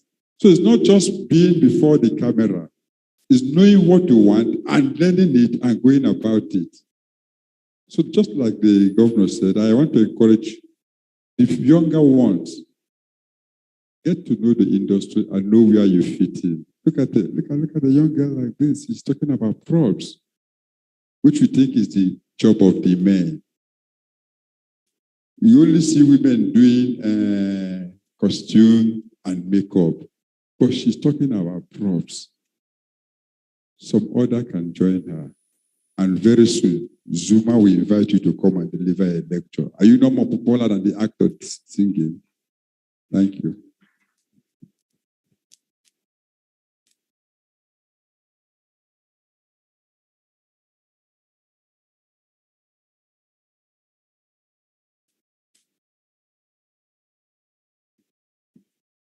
Thank you. Firstly, I want to talk about the actors that used to eat our food on set. Yes, maybe they should feed them first before coming on set, so that they will not finish everything. So my question is this one. So you talk about standby art director and set dresser. So I want to know the difference between set dresser and art director, because you explained that the art director needs to monitor the set, maybe the rough the set, everything must be okay if we are shooting all over. And the set dresser, I don't know, what is the set dresser doing while art director is monitoring the, thank you. Well, it's not the art director, the standby art director. That's the role I played on set. Okay? The set dressers, their own job is to make sure the set is ready when we are going to shoot. But when they are handling props and scattering the set because they are shooting maybe a quarrel scene where the husband uses something to throw at the wife, and they're back and forth. When they finish that and they took it from top to bottom, it's the standby art director that makes sure that everything is back in its normal position. The set dressers might have gone to the next location to start dressing it. Are we together? So it is the job of the standby art director. Now, some films, big films, have 2 standby art directors, so the work moves faster. Are we together? The set dressers basically do what their name says, dress the set. Okay? That's cool.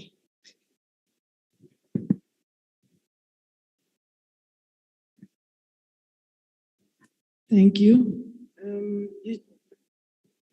It's about CGI. When I was watching the video, I saw the props designs, but in the Western world now, they barely use any props now. Like the slabs of meat you saw that they were making in the video, they barely use that. They just use CGI just to make the meat slabs. One of the people that were asking questions said that we don't have the money or the stuff to start doing CGI. But eventually, when we end up getting CGI, when we end up having the money to bring CGI, do you think it will take over, set designing and prop design? You said something about them making all those buildings, but when they use CGI, they just do it digitally. Do you think it will take over eventually if it's brought into Nigeria? Do you think it will take over set design? I think CGI is already in Nigeria. I'm not sure why you think it's not already in Nigeria. Many films use CGI, but sometimes it's not as realistic as you'd like it to look. Are we together? The real thing, you cannot, I don't think CGI can phase out the art department. I don't think it's possible because it's necessary to create texture. Okay? I know that can be done in post-production, but is the whole film going to be shot on post-production? The whole film will be shot on green screen. There are only few films. Most films that I have noticed, they use green screen. That's what he calls CGI. They go to the studio and they recreate the background. Okay? Those films like, let me give you an example, films like Avatar, they used a lot of green screen because they were depicting a world that does not exist in our time. Are we together? But I highly doubt that CGI can replace sets. Are you okay? She's just nervous. Thank you. You're just nervous. Okay, that's all right. Any other person? Yes.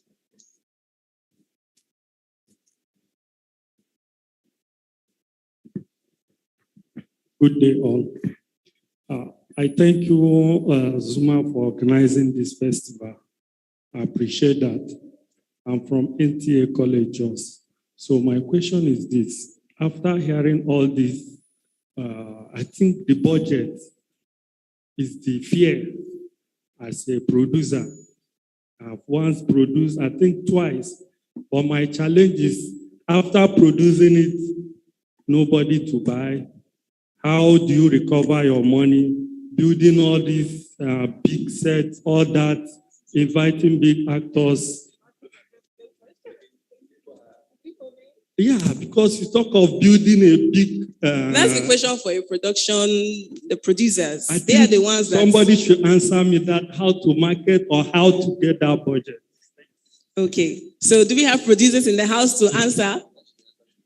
That should be answered tomorrow. So you want to try? I'll get an answer. I think every film, by the time you start writing your film as a producer, for me, what I do is, if I have a script, I already have a market for the script. Now, I don't normally believe in shooting movies that, oh, my son must marry from rich family, you must not marry my son. It's already saturated. There are films you shoot, you have different people struggling to buy your film. I have a movie now that some big organizations there are trying and begging to take the film, but I can't give it to them. So don't just go and shoot because others are shooting. If you shoot because others are shooting, you start looking for market because others are looking for market. When she talk about big films, you don't just put 100 million or 50 million without having a market plan. It doesn't happen that way. Even if you want to go and import tires, you must know that this tire I'm going to sell it to so people. So I don't know if you sell films or you buy films. She cannot answer this question. The best thing is, what kind of film do you do? And who do you have in mind to market your film to? If you have in mind of selling to your church people, do film for your church people. If you have in mind for selling to your yard people, do film for your yard people. But to me, before you go into a film project, think of the market. And at the end of the day, make research and ask questions. You will get the perfect market for them. Okay. That's the most important question. And somebody, Lord, answer. Guys, we must be very realistic with you people.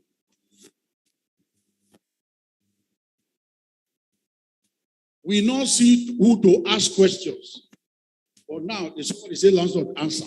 So that is the advantage you guys have now. Because there are people to ask questions. The reality right now is that we think there are a lot of distribution avenues for movies. But as I speak, there is a dangerous trend where, like he said, excitement drives you to go and make some film. I was discussing with somebody 2 days ago. She's here. I want to shoot a particular script. And we were talking about the story. And I told her that, don't worry, this is my budget. And this is where I'm looking. Guys, there are persons, practitioners that are cashing out using just YouTube. That is their only distribution avenue. And they are making a whole lot of money. There are persons that are making movies to take to the cinema. But I can also let you know that not up to 3% or 5% of movies made in Nigeria cinema that recoup their investment back. Forget all the razzmatazz that you see.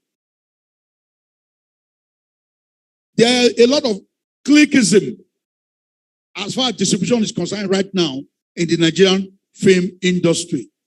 And that may not be helping. So the young man asked, before you go and put in so much investment into a film, please do a whole lot of things where I want to sell it. There are individuals that are making just gospel movies. And they are doing well just doing that. And they don't want to go outside of that circle.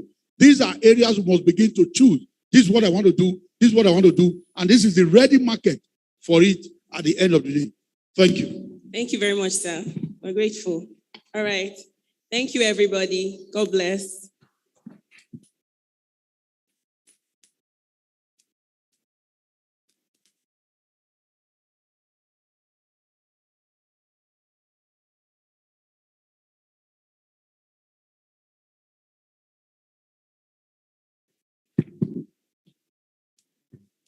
So much, Angela, and peace, Dandaura. Thank you for that wonderful presentation.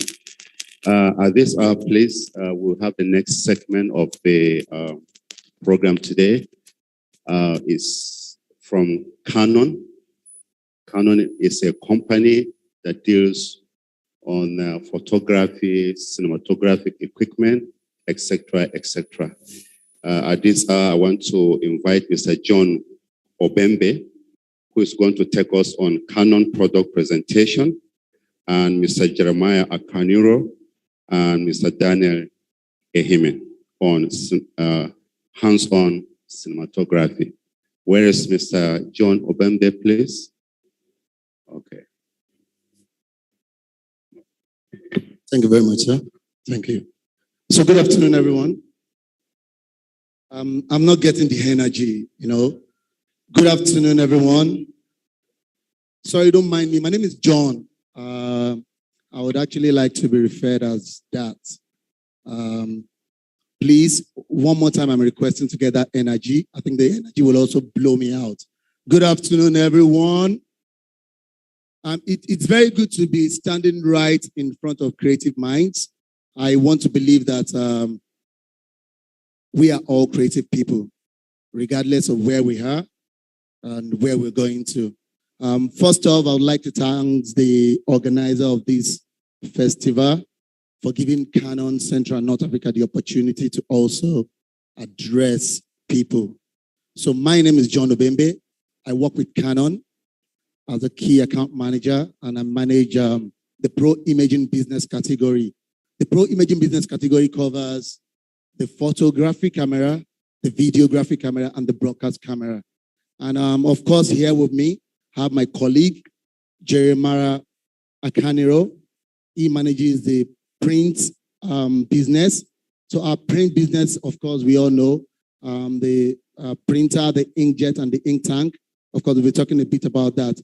But briefly, let me quickly take us through the product introduction. Today is really going to be more of hands-on. So we have our influencer, Daniel Eime. Daniel Eime is quite popular in what he does. So he's a colorist, he's a cinematographer, he's a Canon influencer. So he has done a lot of workshops, he has done a lot of movies, commercials. So today he would also be taking us through hands-on. And we have lineup of some of our products categories, ranging from our cinema lineup and our cinema lenses. So we know that we've been talking so much about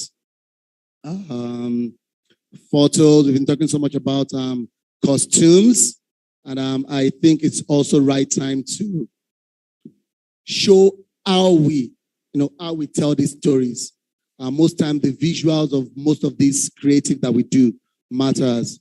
Which camera, what type of camera do you have to use? And when it comes to photography also, it's also right for us to decide which lens are we to mount with which camera are we supposed to use for whatever genre of photography we are looking at. Take, for instance, someone trying to go into a wildlife photography. I can tell that it will be suicidal for that kind of person to go into the field, the wildlife field, with a 50 mm prime lens. You know, when you have a 50 mm prime lens that you shoot a close range picture, and you actually want to take a picture of a tiger, I can assume how you want to do that. Probably just walk straight to the tiger because, of course, it's 50 mm, and tell the tiger that, do you know what? Calm down, I want to take a picture. In that case, you need a telephoto lens, something that can actually zoom as far as probably 100 to 1000 or even 70 to 200, let's even say. For those that probably want to take a wide angle or a landscape photographer, we all know definitely that this kind of photographer needs to also invest on a wide angle lens. Same goes to a sport photographer. A sport photographer definitely would want to get a camera with a very, very high frame rate. So you want to, invest on a camera that can actually shoot up to about 11, 15 continuous shoots in 1 second. Take, for instance, you are planning to shoot a flying bird. You're trying to shoot a Formula One car that moves as fast as... So you probably want to take a shot that on one click, it goes round. So before we go into that, let me quickly take us through, please, the slide. Canon product lineup. So as of today, if I may ask from everyone here, what do you know about Canon? I know most people in most of the workshop that we've done over time, when they talk Canon, they talk camera. In fact, when they talk Canon, they talk photo camera. A lot of people don't even know Canon manufacture the video camera. For those that know, they don't know that Canon also invested so much on our PTZ and broadcast cameras. So when we say who are the photographers? How many photographers do you have here? Intending photographers. Cinematographers. Nice one, bro. Okay. Videographers normally. Or the DOPs in the house, just to be sure we're actually talking to the right audience. The DOP, right? Okay. So basically, I want to believe that most of us here, one way or the other, we may still have the need to get to know about some techniques about the cameras, right? Okay, cool. So I focus more on the video camera. Canon video camera covers for the ENG camera, the cinema camera, and the broadcast camera. We'll be taking us through a bit of our photographic lineup, and our main focus will be on the mirrorless, because now we know that photography is tilting towards the mirrorless. Right or wrong? Right or wrong? Yeah. Right. So we know that it's not the camera. It's how much the camera can deliver. That has also been true years back. It's not the biggest phone that makes more sense now. Back in those days, remember, people run around with some big phones, but now we've seen phones as slim as your finger. Back then, even TVs, we have to get over TVs with punch back. But now we see a slim nano TV, as slim as paper. In fact, narrowing down to how we dress. For the guys then, guys used to wear baggy used to be the main thing. But now, people wearing trousers as slim as pencil. Even let's narrow it down to what is happening right here. Back in school, they got the biggest head until like a brilliant. Right? You see some people with just very compact head but very wide brain. So that is just also true. That is my case. Canon still remains the only imaging company in the world that manufactures products from input to output. Input to output. So let's say allow me introduce Canon inside the company.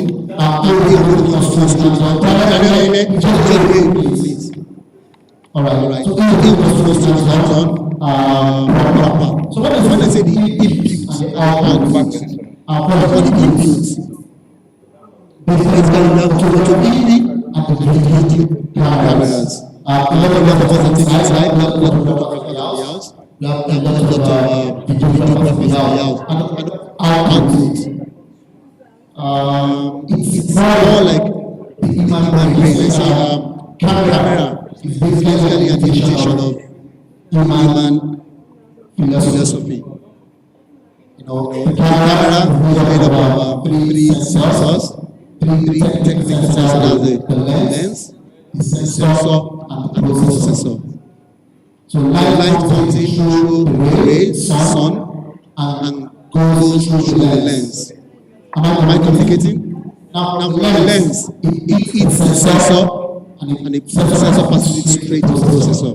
Same with the human body. When you close your eyes, because you don't get rays into your eyes. But the moment you close your eyes, the rays strike the lens. So on the human body, what do you think will act as a sensor, processor, that interprets what the light that goes into the lens? On the camera, something. Yeah, the brain, please. Nice one. The brain. So the light comes through the lens, and the brain then interprets what the light gets. Most technology, I say that. No technical back up, I tell people, argue with whatever.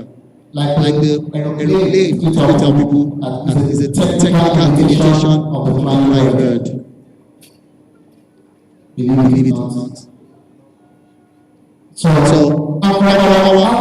have the visual output and we have the print output. So whatever goes into the camera and you click, there are two ways that we output it. The first is the visual output. And the visual output we have for the projector and the monitor. So this is the technical example of it.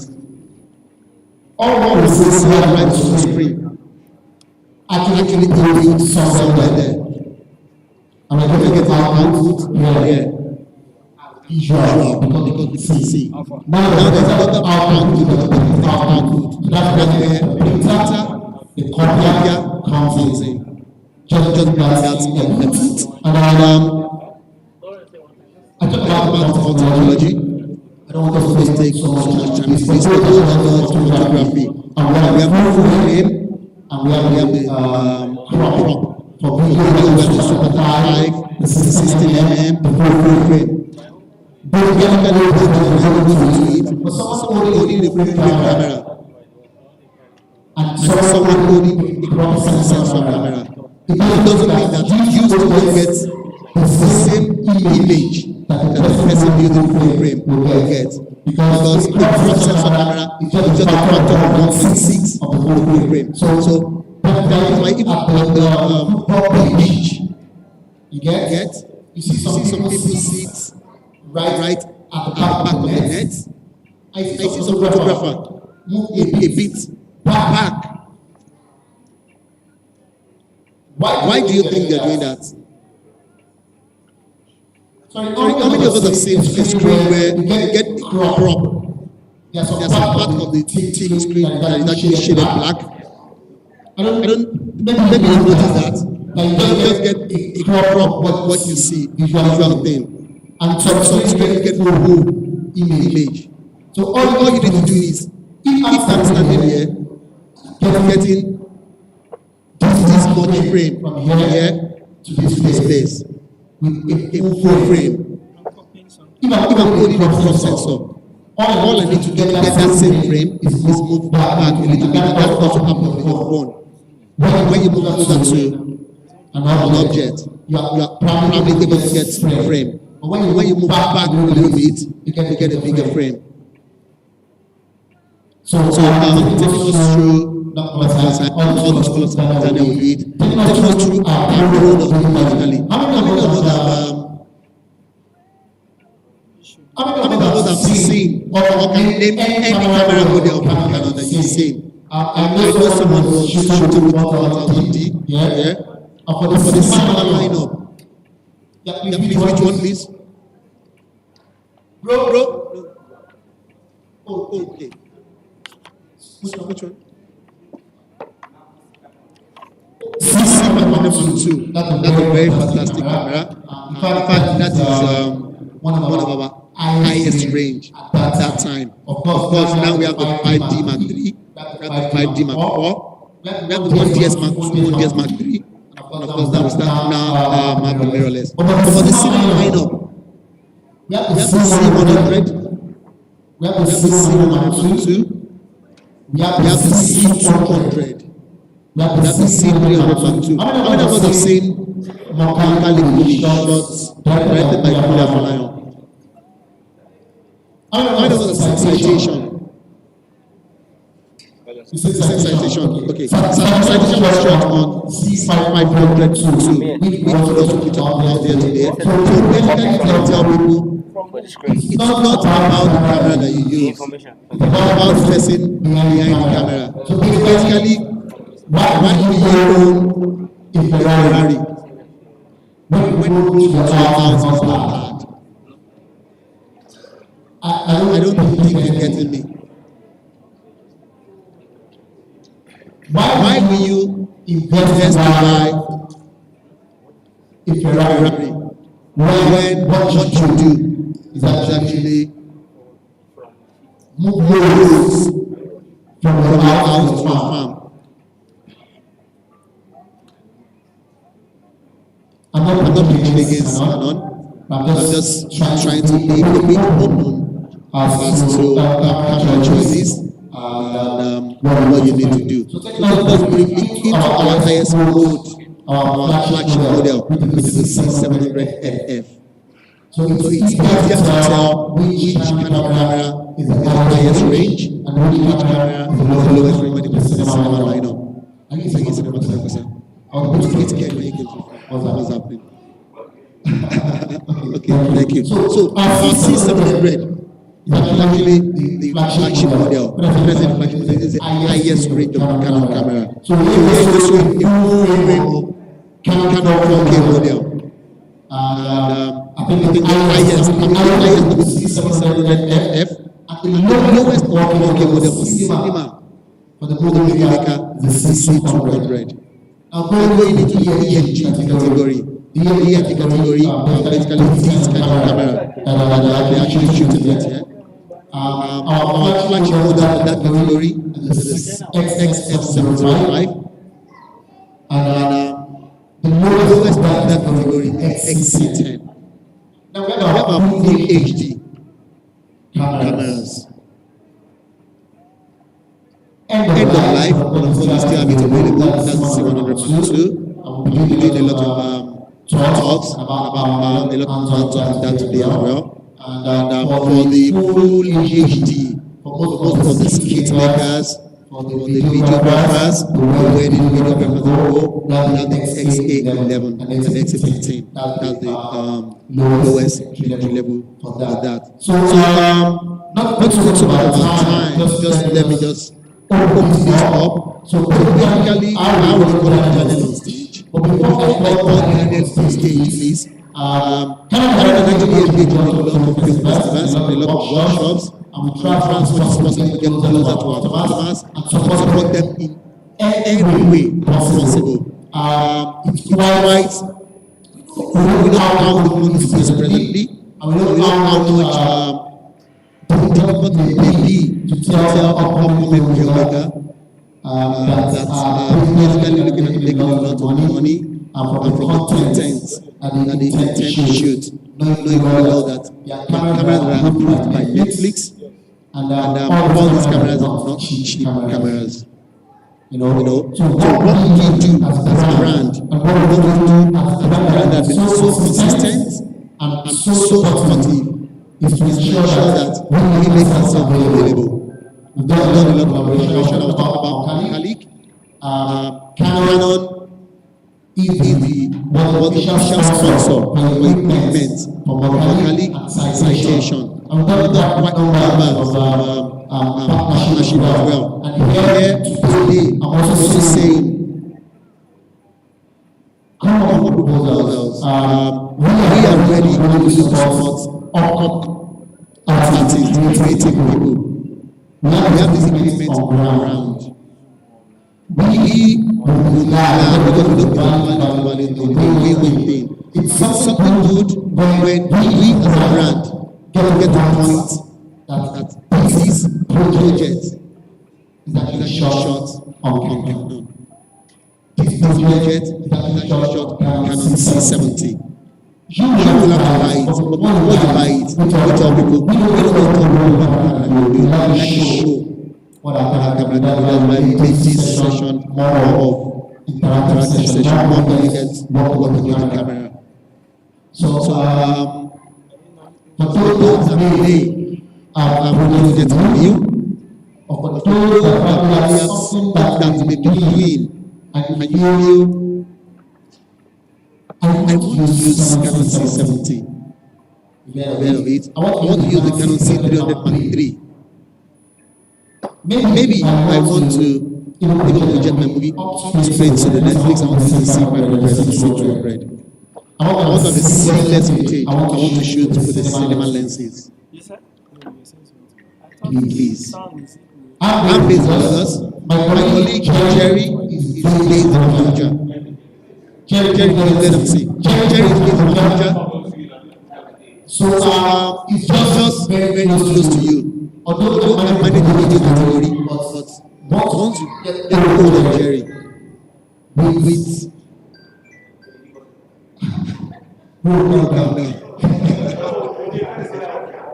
So once you get hold of Jerry, he will be willing to support, but support with a clause. There are conflicting projects that we may want to be part of. A religious bias project, a political project. Don't come to Canon, tell Canon that I'm shooting a movie, and that movie is the power of AAA. I don't want to mention any party. No. Don't come to Canon and tell Canon that I'm shooting a movie, and the movie is actually saying that side of Christianity. No. Don't come to Canon and request for support on any project that is actually promoting sexual. No. Every other project, trust me, reach out to me quickly, or reach out to Jerry, or probably just get Daniel's contact. Whoever person you reach out to, I can assure you, if you are right to time, we will help you with the equipment, we will help you with the media hype. So cannot say that I'm not talking about what we do is we don't stop at equipment support. We also go as far as promoting you through our social media page. I think the last time with Kule, we went as far as Amsterdam to also see the brand starts also with Netflix. Because trust me, when you're making up to Netflix, it's a plus. This movie is actually shot on Canon. Everybody, industry, everybody wants to look at last shots, this project with camera. Peter shot this video with camera. What people ask is, what camera did you use to shoot this? What camera did you use to shoot this? And it's a credit when it is camera. So I will share my contact. Daniel will share his. And please, let's keep the project on. Let's keep it coming. And from this. So I went to the stage for the answer called me and said, Mr. John, I just got deported. And the workshop was the next day. And you have to take the workshop. I told him, Kuku kill me. I didn't know about the products. I don't know about the industry yet. But of course, on the ground, I had to stand my ground and I took the project. I was praying that nobody asked me where's John. I rushed the product line up. And when it was time for question and answer, I rushed through. Any question? Thank you. And unfortunately for me, someone raised hand from the back. I was like, yeah, the person that is sent to me. And the question keep rolling in. So I keep giving, I'll get back to you. I'll get back to you. And the last question, someone raised hand and said, what with this camera, blah, blah, blah, blah. And the person happens to be Daniel. He kept answering all the questions. Anybody will raise hand and you answer. People raise hand and you answer. And at the end of the workshop, I walked up to him and told him, why did you do that? I said, why did I do what? Why were you answering questions for me? And he said, I know you work with Canon. You're a salesperson. I use the camera, the DOD. I know about most questions. I know the angle you're coming from. So the only thing I can do is answer, because I know you don't know. And at that time, I swallowed my pride and I walked up to that. How can we work together? And lo and behold, today, Daniel is Canon influencer. Daniel is a proud owner of C700, C300, C96, C17, C403, and U32. So which one is more Daniel than all three? Thank you very much.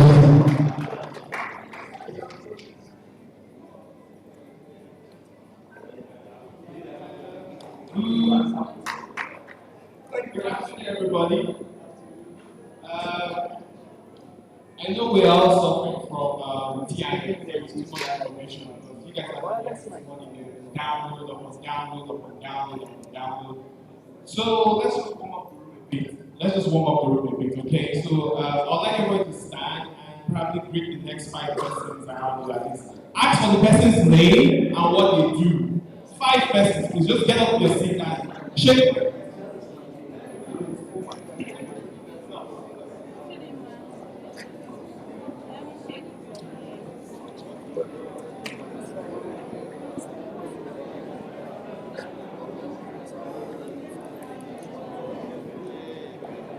Yes, 5 persons, please. Get up.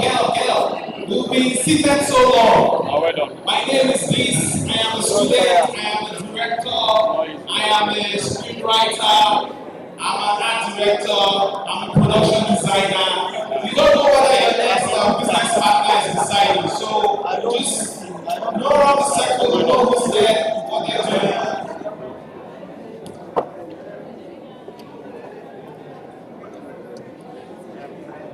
Oh yes, that's cool. If you want to benefit from Canon's giveaway, the ushers will be passing around a leaflet. Canon is doing like some giveaways and packages. So those of you who are interested, please put down your names and contacts. The usher will get to you. And this is also applies to students also. The ushers will be going around to pass the leaflet to collect your contacts to be able to pass out Canon's offerings to you. Okay, so that's great. Yeah. My name is Daniel, and I'm sure you already had enough introduction, guys. I'm a director, also cinematographer and a colorist. A couple of my works are off screen, as we just chat about what I am. Then we can discuss about what I can offer you. I'm privileged to work with major brands, done commercials, work on films. And why this is playing on the background will just give you an idea on a couple of things, and I'm here to share with you.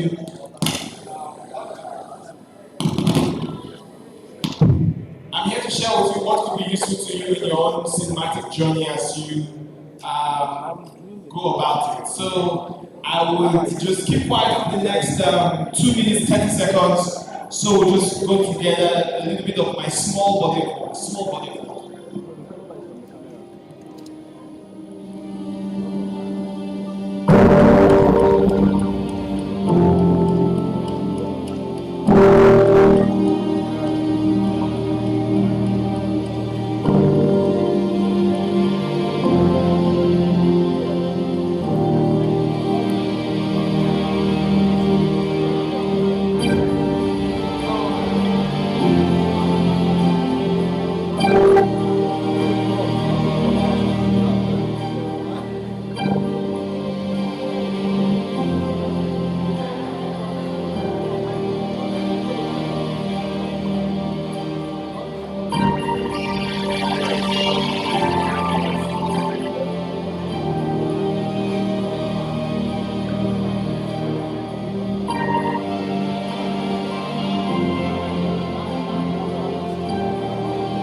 So we can now start our conversation.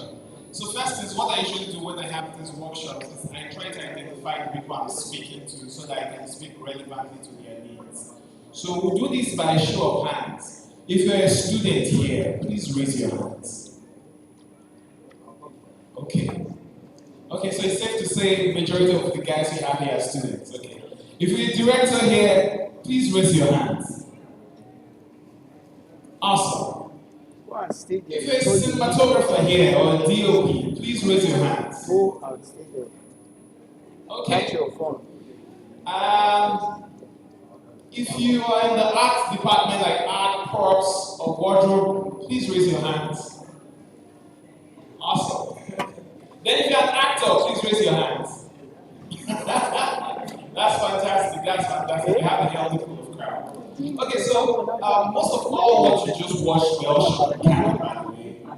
And I will just try to document my process, and I hope somehow it's going to like help improve your workflow, because I'm mostly about this craft we do is for passion, okay? And it's not about falling in love with the bottle, and it's not about making money. So you have to be able to produce the result that will justify clients paying for the value services you offer, okay? And there's so many opportunities that are around us. So we'll just talk about it, how I approach certain things, and please feel free to interrupt if there's anything that I say that you do not understand. Just raise your hand and interrupt right away. It's going to be a conversation. It's not going to be like a lecture. Okay? The last thing I want is going to be too school boring. Okay, so let's get down to it. Okay. So I'll start with like a commercial brief. Okay. So say you get a script from a brand that says they wanted to shoot a commercial or shoot a TVC or shoot something for their brand. How do you go about organizing your thoughts in a presentable way that makes it a lot more befitting to be able to execute? Okay. So if you could help me put up a treatment. There was a spot I just worked on. We refer to as short pieces of commercials as spots. Okay, and I just worked on one recently, and it's actually a live script from a real client. It's not make believe. I got the job and I'm lucky I got the job. But I'll just share with you my process and how we actually put together that. Although the video is not yet out, but we'll talk about some others that we actually break down. But we need you to understand the breakdown process of how we go through things. Can you help me put up the treatment on screen? Yeah. The PDF document. Yes. So while that's coming on screen, we'll just go through it, okay? And we'll see how we can break it down, how as a director you can organize your thoughts, and how everybody begins to like present, come up with a document which we call a pre-production document that allows the client to say in black and white, this is what we're doing, this is what we're doing, this is what we're promising, that's what we're promising. Because a large part of our job is effective communication, okay? Because the easiest thing to become is a director, I tell everybody that. Like, among all the film roles, the least person that requires the least amount of skill to be successful is a director.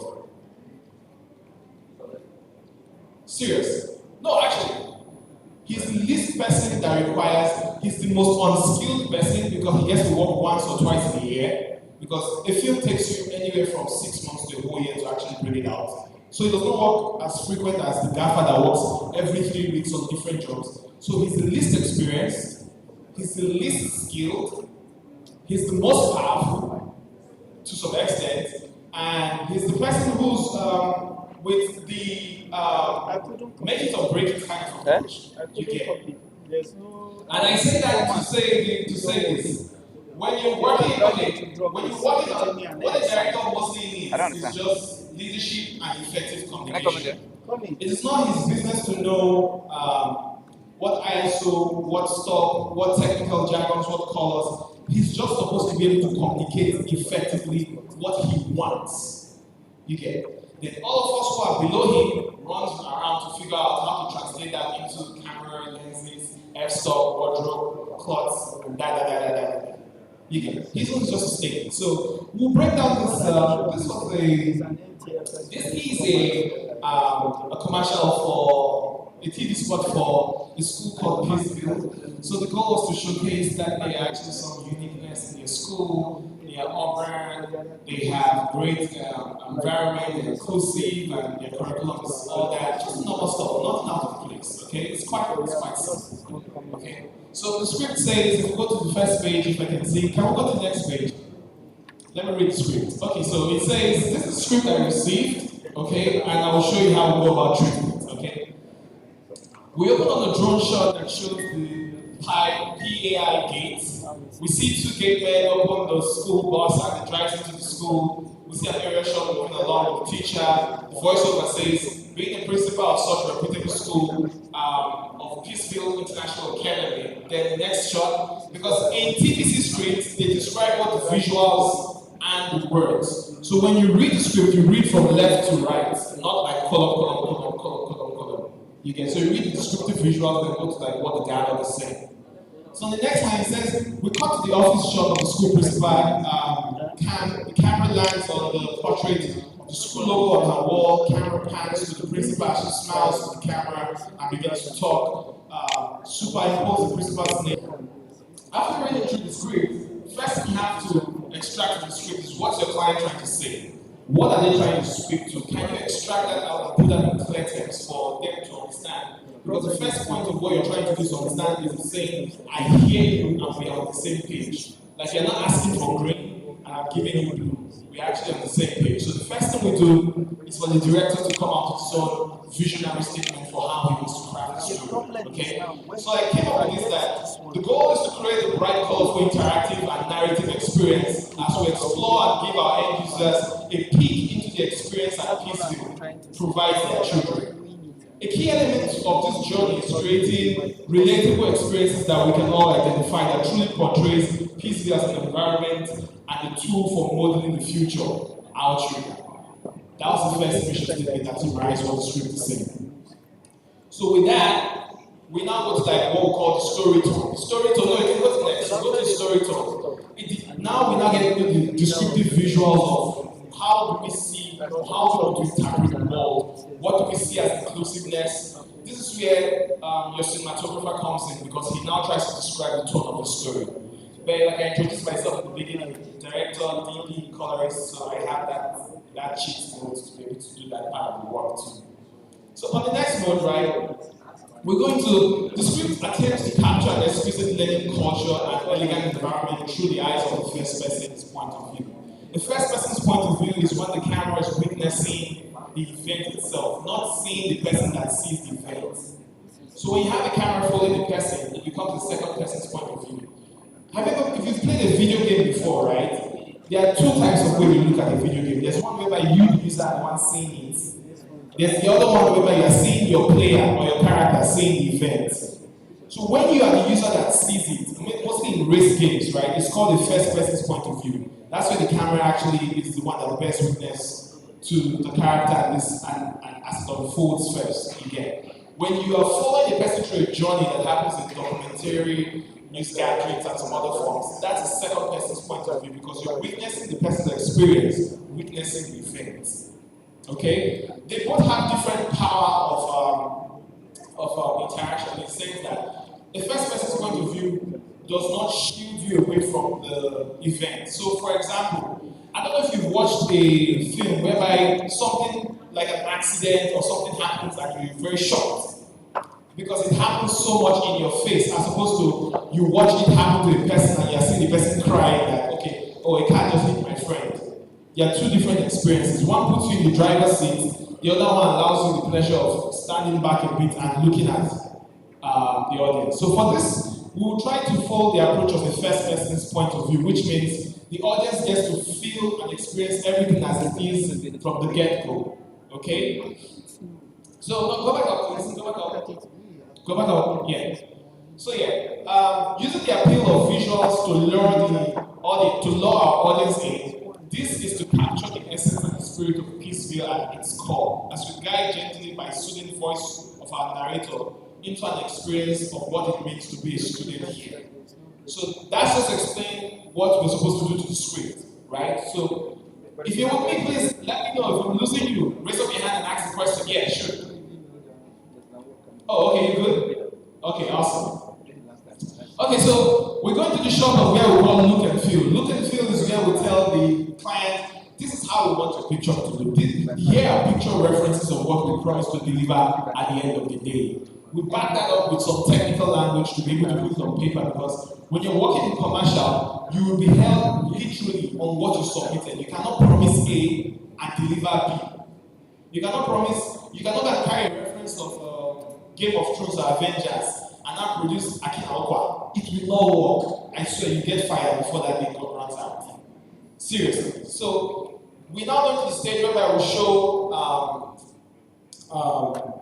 promises of what we're supposed to do, right? So for the look and feel, we're going to start with high key and clean one look. High key usually refers to bright scenes, okay, that are lit properly and lit in a very uniform way that you can see, energetic, warm, the captures in high resolution. We'll also be using a special lens called an anamorphic lens that allows the picture to be able to render in a pleasing manner. And here are examples, visual examples of what it's going to look like at the end of the day if we actually shoot with these things we're promising. Then we'll go about and I'll show them more references from other mediums. And one key mistake we make is that when you're dealing with Nigerian clients, try as much as possible to reduce the amount of white people you put in your documents. Like, just put it in one page if you have like other references. Again, the more African references, the more relatable they will find it to be. The more you show them something abstract, the more they believe that, oh, that's what you're promising what they can't see themselves in what you're preaching to them. So, we have a single page whereby I showed like a bunch of other references that's not really that outside this content, but I kept it to one page alone. That's still within the same tone. So if you go to the next slide, you see like 4 visual references, all have the same one tones, but they are not, which is production peripherals. This is where wardrobe props and extras begins to come. We'll put together like template elements of what we need. Part of what we need are extras, okay? So this just gives the client an idea of the age group that's going to be present on the day we are hiring. Then the next page shows the costume of the school uniform on the next slide. If we go to the next slide now. Yep. It shows the costume of their present school uniform. Then we have the location recce pictures of the locations we've gone through and the ones that are possible that we can use to shoot. And we've organized them into this document. So when you scroll through the next slide, slide 13, yep, you can see the locations, go down again, and we can see some of the classrooms, go down again, we can see some of the libraries that will have to prop up with books. So in this meeting, this was a proper PPM, my props department will be taking mental note that, oh, okay, we need to make sure all these libraries filled up with books, this has to be there, that has to be this, and everyone's organizing their deliverable because this is like pictures from the location recce that we are all having our production meetings. So we'll continue to like show more. Next picture shows us their computer library and their science lab. So like the art department also take note that, okay, yes, we need like scientific artworks and school posters because the school is brand new, so they probably do not have that yet. And also the tool of equipment. Then we just we looked at several spaces that we can repurpose for principal office and also possible spaces we can shoot. Now if you go down again, you now see art direction now have the slides. Go down. And they come up with their own taglines for it, which is why it's a collaborative document. It's not something that only you build. You actually have a team that you're actually working with. That actually everybody goes in and building their own slots. As a director and cinematographer, I have built my own slot. Now the art department is going to build their own slot, and they'll tell you, okay, it's proper to see the picture of the governor in your school, and we're like, oh, okay, that's wrong. The school is located somewhere in the outskirts of Ogun State, so you cannot be using the Lagos governor's picture in Ogun State because the school was located in camp. So we actually decided, okay, we're going to change that to PPM and possible frames. Then on the next slide, props decided to introduce more pot plants into the school to give it that lively environment in all of the places. So we had a lot of pot plants that was brought into the school. And go down again. So all these are like props departments of what they intend to bring. Go down the slides. Scientific equipment for the science labs, music equipment for the music lab mates, and all the libraries. How we intend to like fill up libraries with books and what kind of books we're going to fill up. This is like the gate of the school we're supposed to use. Then we came up with a brilliant idea to have like school flags, which is the last sign for all their houses. But we'll have to redesign and customize it. Now, this document has been broken down in so much detail on how we are going to execute this. And this is how you actually work with clients in real life. This is what they expect from you, because with this, they have a total sense of view of what they are coming to expect. So if you're trying to like walk up to a local store that does fashion and say, hey, can I make digital videos for your brand and put it on your Instagram so that you can have to do that? This is the medium used to organize your thoughts. You get, come up with a strategic plan that goes from point A to point B to allow you to be able to execute it properly. Is everybody with me? Are we together? Did I lose anybody yet? Awesome. So now let's go to a case study where I will break down the video that we shot. That was a dream video. Can we put up the Star Rattler video, please? Star Rattler now. Let's put that up. So we'll break down. This has been shot, but it's not yet out, so I can't show you yet, which is why I couldn't show you from the document to the results yet. But I'll show you something that we completed not too long ago, right? That I have the permission to actually show at a gathering like this, and we can actually break down that also. No, not that. The Rattler video, please. From the folder.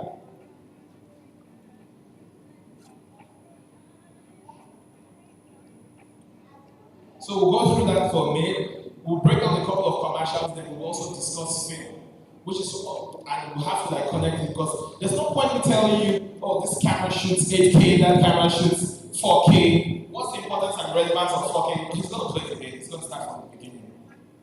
And can we get some sound, please? That'll be amazing.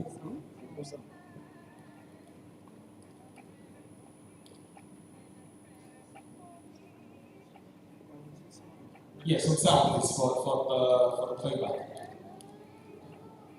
Sound from you, please. So the brief for this video was to create, they're coming out with this drink before it came out. I'm sure it's not out and everywhere. I was supposed to create this whole experience that made it look as though it's very immersive, attractive, and we're supposed to make it look as pleasing as possible, you get. And it's supposed to last under 21 to 10 seconds.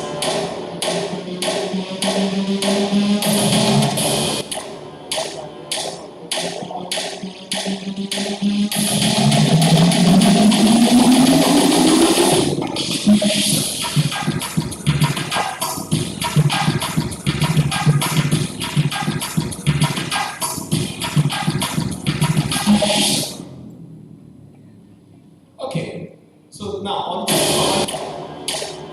you can pause now. Okay, you can pause it. Oh, I wanted to pause it so that we mute it. I will go frame by frame and discuss a couple of things that we did while the image is on the screen. So, the goal of that commercial, I'm sure you're already feeling the goal, right? Make it beautiful, make it attractive, make it young and funky. You get it? Because everybody knows that Star used to be the drink whereby you're associated with the daddies that just want to sit down around the table and gather and drink the lager beer.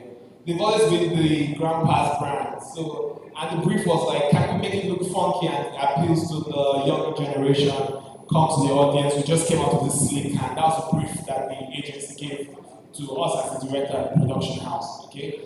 And that led to this result, okay? And in shooting product videos, right, a couple of things to keep in mind. Because I'm speaking to things that you could actually use out of the gate from your school classes that could actually get you quick paychecks, right?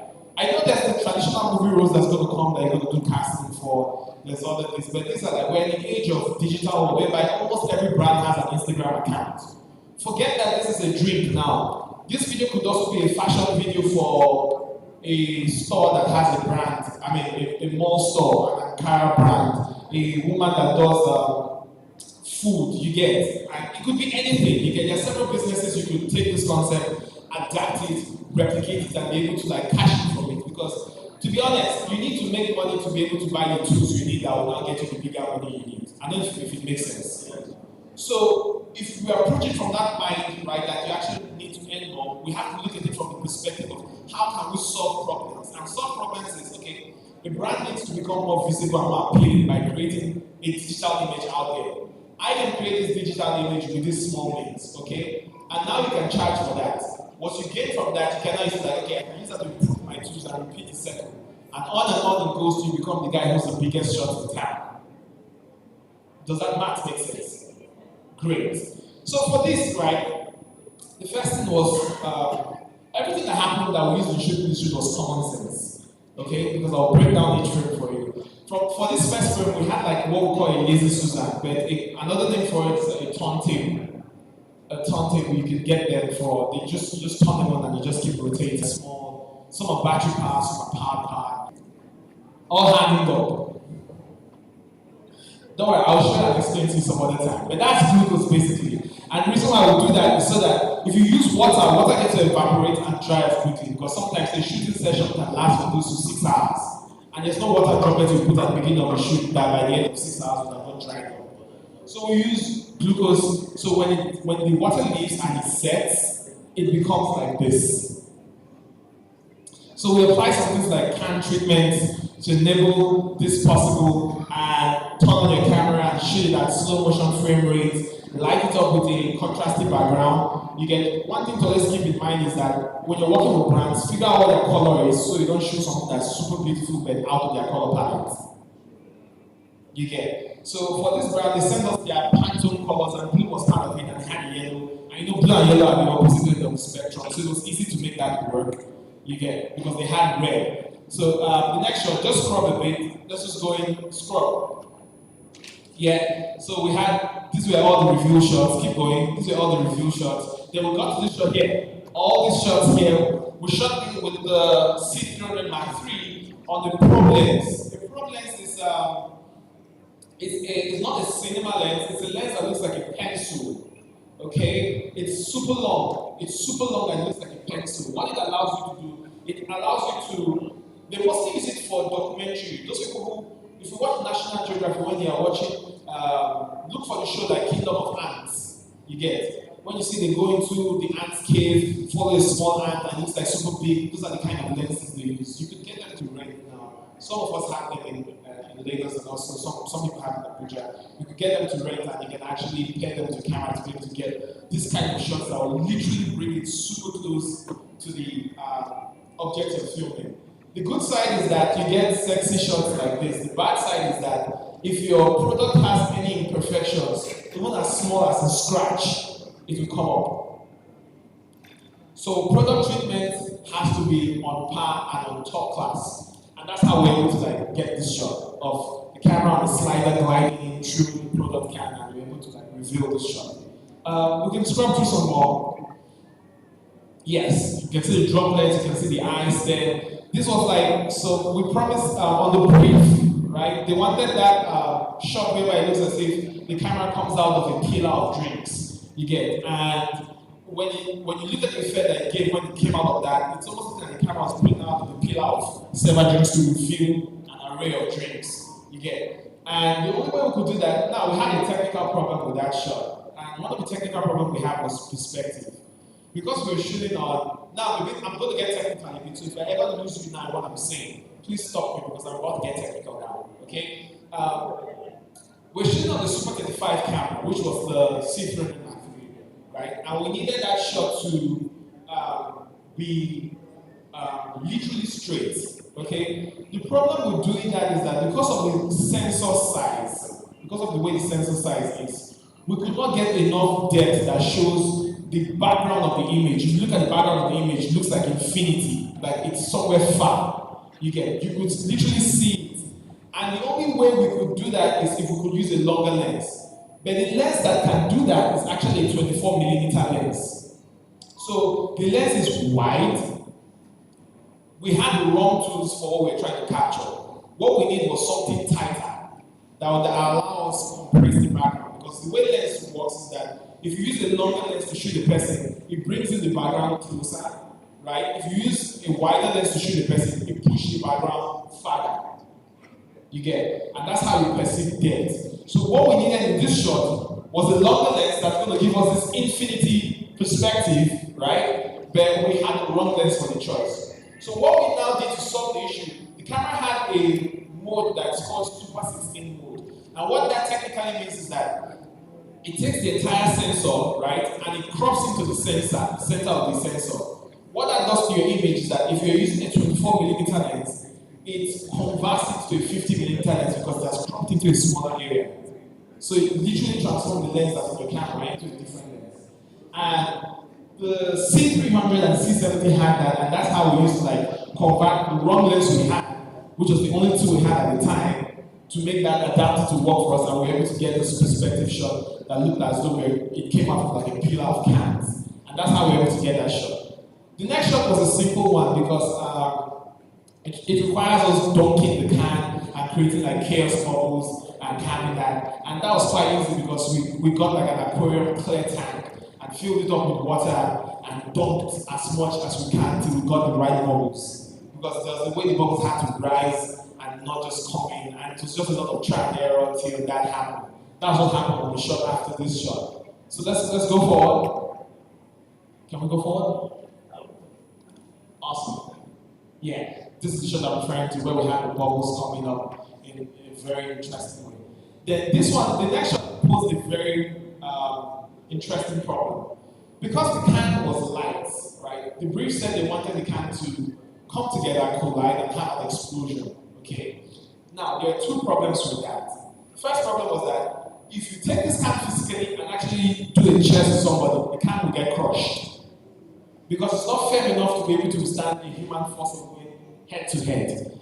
So it became a technical challenge. How do you make a can collide neatly and do not actually have it collide on camera? And after like 2 hours of doing a lot of thinking, common sense detected that, okay, why don't we take one can and allow it slide past the screen, take another can and allow it slide past the screen, and when we get to the post-production, we'll make them look as though they collided because they come with the same motion from left to right, right? And that's how we figured that out. And that's how we figured that out and made that happen. But we had one more challenge. How do we get the drink to come out? Because there's no way, even if we do that and it works, there was time the drink to come out as it was an explosion. So what we then did was that we took one of the drinks, a couple of them, right? Like you can see, yes, we took the drinks and shook them as much as possible as we can. Then we actually used a fishing wire to tie it to the drink opener so it doesn't look like our hand opening, and we pulled it out. So when we pulled it, we had an explosion of drinks coming up from the can, down, going up. So when we got to post-production, just the part of the drinks shooting out of the can was what we cropped and put on the drinks that did the chairs together, and that's how we had that. So that was just basically common sense. So then we went into the simpler shot, which was the pouring shot of cans pouring, and keep going. Keep going, yes. Then we went to the shot. Now this shot was interesting, the diagonal rolling shot, and it was interesting because we needed to make the can roll. Our lazy Susan only rotated this way, which means it's going to show us front to back, but not side to side. And the only way we figured out how to solve that problem, because most of this problem didn't show up until the day of the problem, was we tried to do a couple of things like get a hand to roll it, glue a stick to it to roll it. None of them was working because they had one problem. We couldn't find the perfect center of the can at the bottom. It was very difficult. Like we didn't have the compass tools. So somebody suggested among my crew, why don't we get a drill, put it in the back of it, glue the drill to it, and roll the drill, but shoot it at slow motion. And we tried that, and surprisingly it worked. The first one worked, but had a problem because the drills didn't get the center, so when it rolled in a different circumference. So if you watch the shot, rather than going straight on the path, it started running like tumbling and tumbling and tumbling because it was not perfectly centered. So what we then did was, I don't know if you're very handy with carpentry tools, inside your drill bit tool, there's the circular saw that you use in making holes at the center of tables. If you want to when you want your cable to come out, that saw, it's like a cup, right? It's round. So we found the one that was like a perfect fit for the can and used that to drill the hole into the can. But because it's a circular saw, there's no way to miss the center of the can. And that's what we now did. If you watch most of the shots, we didn't show you the base of the can. When you saw the circular shot, we didn't show you the base of the can. So we got the base of the can, doing that shot to be able to get that slow motion shot, but we decided to record it at a very fast pace, at about 240 frames per second. We captured it on the cameras that way. And that allowed us to be able to get that smooth, slow motion that looks as if it was done slowly. Look, just before this one. Can we back up a bit? Can we back up a bit, please? Yes. Some more to where the yellow can is. Yes, all these shots. So we can play from there. And that's how we got all this super slow where you can see the name rolling. And the end frame, to blow your mind, was just an accident. Because the initial end frame we had for the film, for the short digital video, was some kind of smoky review. when we shot the shot in our heads, while we pitched that as what we're trying to do, it looked great in our heads. But when we finally shot it, it was underwhelming. It didn't look right. When we shot it, like, this is where what you promised and you actually put it on paper and you find out that it's not looking as cool as what you've all done. So we have to come up with a better idea to be able to, because if you're going to change an idea in the middle of the shoot, it has to top whatever it is that you've done. So one of the agency personnel that were there on set, as we kept discussing and arguing among ourselves what would be a better end frame, I kind of just looked at everybody's fingers. I was looking for people who were like the two, like among them. And there's this very well put together lady, had her nails done, manicured and everything. I was like, oh, I like your hands. Can you come help me drop this camera, this can here like this? She dropped it on camera and I'm like, okay, I think that looks nice. I now called our creative director, because there's a creative director in the agency, and says, okay, what happens if we have her just drop the plans and we'll have like that digitally refreshing style becomes like the text we put in post, but that's how we end the shot. So I was like, okay, let's try it and see how it works. And that's how we shot that, and the commercial came to an end. I walked home with my money, they walked home with their projects.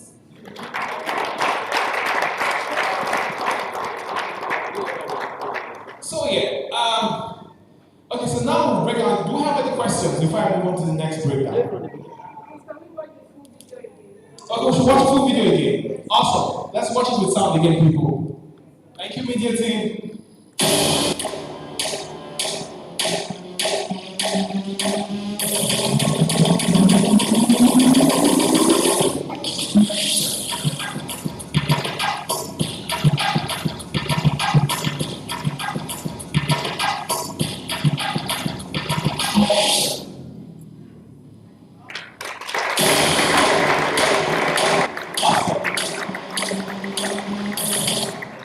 Okay, so now that we've actually looked at commercials, right? Should we still continue commercials or should we move to film? Can I say I make a couple more of commercials and film? Film. Great. Okay, question. Yes, sir. I would like to hear an average budget. It runs, I can tell the exact budget of this, so I can give you a range, because I worked on many. A range or an actual budget? If you have a range, say aye. If you have an actual budget, say nay. Okay, so for this one, the actual budget is actually 6 million. Oh, is that for what? I have to say for what? For your common sense. Guys, you know why I asked that question? Because he took me back to the commercial that was produced for 7 hours, as at that time, was $3 million. Not better than this.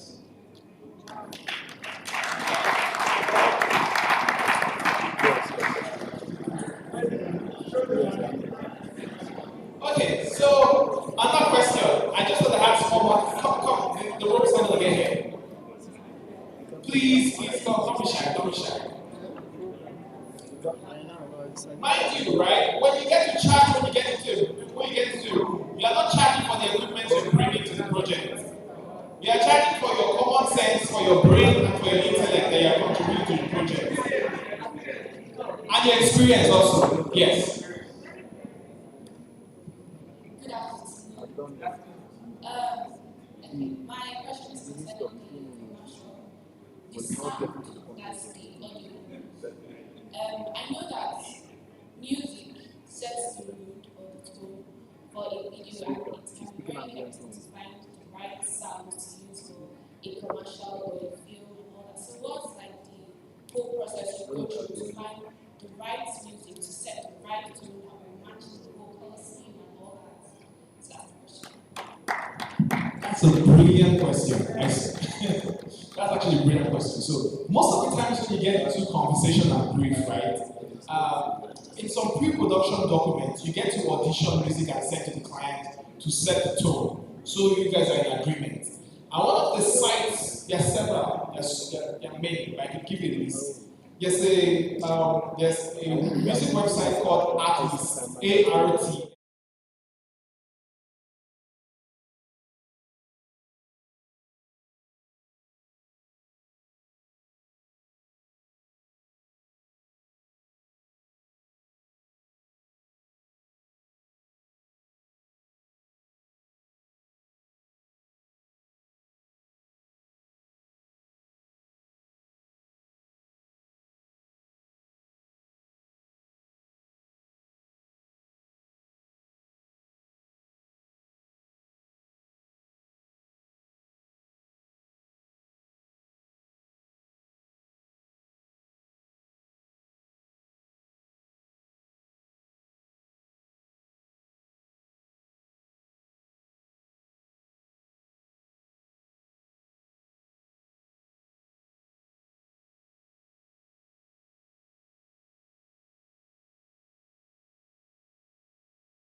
as we work all together. As we what?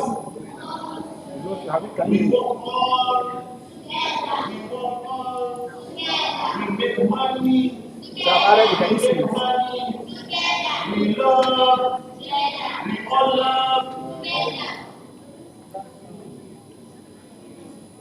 Nothing.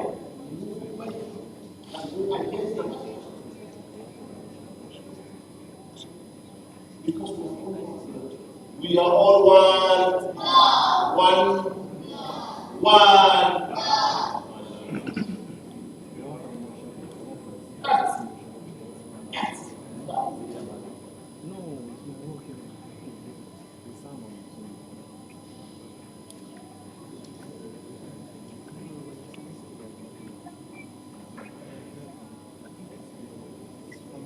Beggar don't get shit.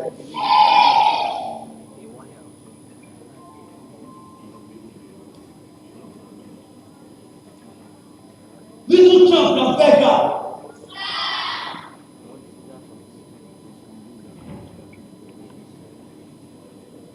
Beggar the only thing.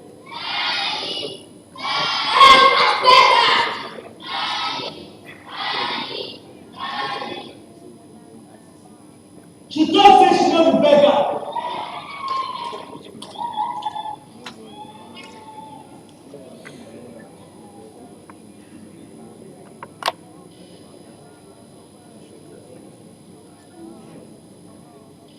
After today, you go become one of us.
So that's a snippet from a film I worked on in November. It's not the full film, but we can briefly talk about it because I don't have a lot of time. I'm very sticking. The film was supposed to capture a children community that has this villain that exploits them to actually go back to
control is what's within our means. And the things we can't control, we'll just leave to God and faith to allow to decide. And that's most of what happened on this film. I would have loved to go into more technical breakdown and break it down like that.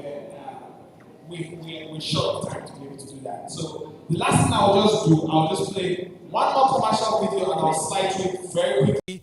Very quickly. We'll take questions and I will stop now. So if you could play me the passion project on that quickly, because my time is super up and they're literally counting down for me. We'll be able to do this very quickly. Yes, just that, and we'll be able to because the goal is to be able to feed your consciousness with a lot of good stuff so that you can actually have somewhere to draw from. One of the things that's actually challenging that is the fact that we are stuck with most of the things we have seen. As a result, there's no new intake to be able to pull in more good imagery and bring them forth. Can we have that, guys? Hello?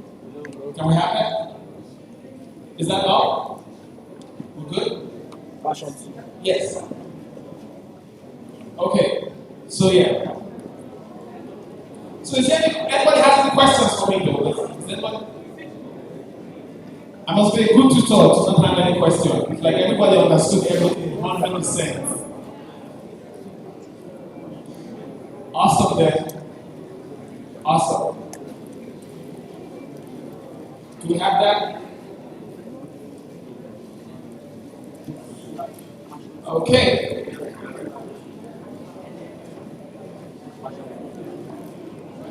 It's called Passion Project Campari.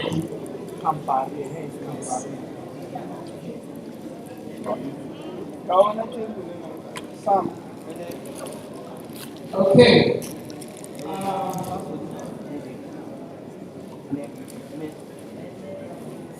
What is she passing? What are you passing? Do you know what? Can you help me put up like my can you help me put up the Instagram page so we can just discuss it? Can you help me put up the Instagram page so we just discuss it? That's not Campari, that's Google. Sorry? You are solving something. That's why I say you are not listening. Hello, technical team, you're with me, right? Yes, I'm with you. Change switch the picture. You're with me, right? I'm with you, I'm with you. Okay, so that's the wrong video we have. Can we put up Passion Project?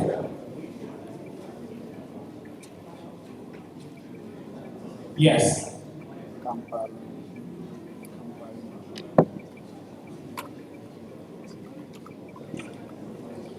Okay, so why that is coming up, we could just discuss, if we could put up my Instagram on, so we'll just discuss from there, we'll just discuss the images there from there. Okay, yeah, so this is it. Sound. We have to mute it, it's muted on the player. On the player is muted. Yeah, on the player, yeah, that's it. Awesome. So we'll just discuss this quickly finally and I would please forgive me. See, I'm begging to be able to discuss. I don't know, just you good at sound? release it.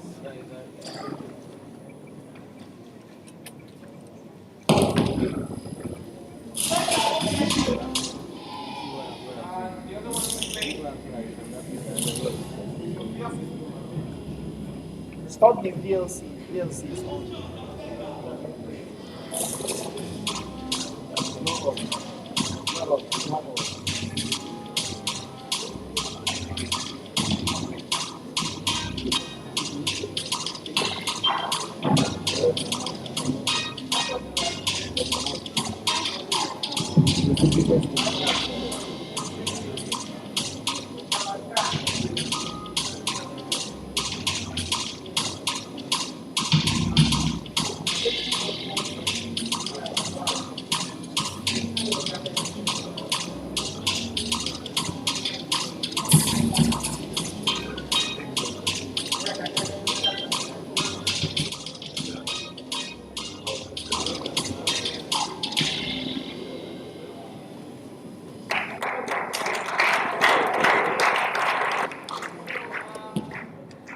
Yeah, this finally speaks to whenever you choose to, I'll summarize this by not speaking too much, because I can't break down this obviously.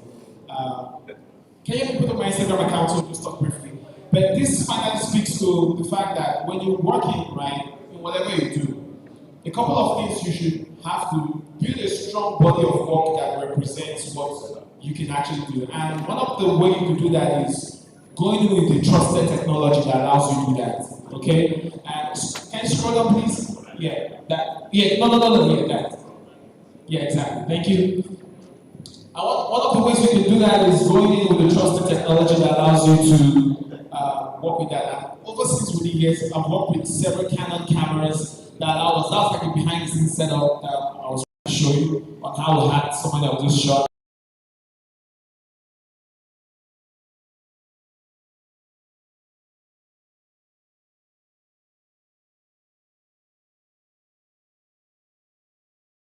Working with Canon has allowed me to be able to deliver a very top-notch image quality that has met the satisfaction of my clientele and has delivered to it. So the range of cameras you see here, do not look at the size and actually think that it's because it's a smaller one will give you small thing, it's the bigger one that will give you big thing. It's not about the camera, it's about the person behind the camera. So always improve yourself while you work with trusted technology.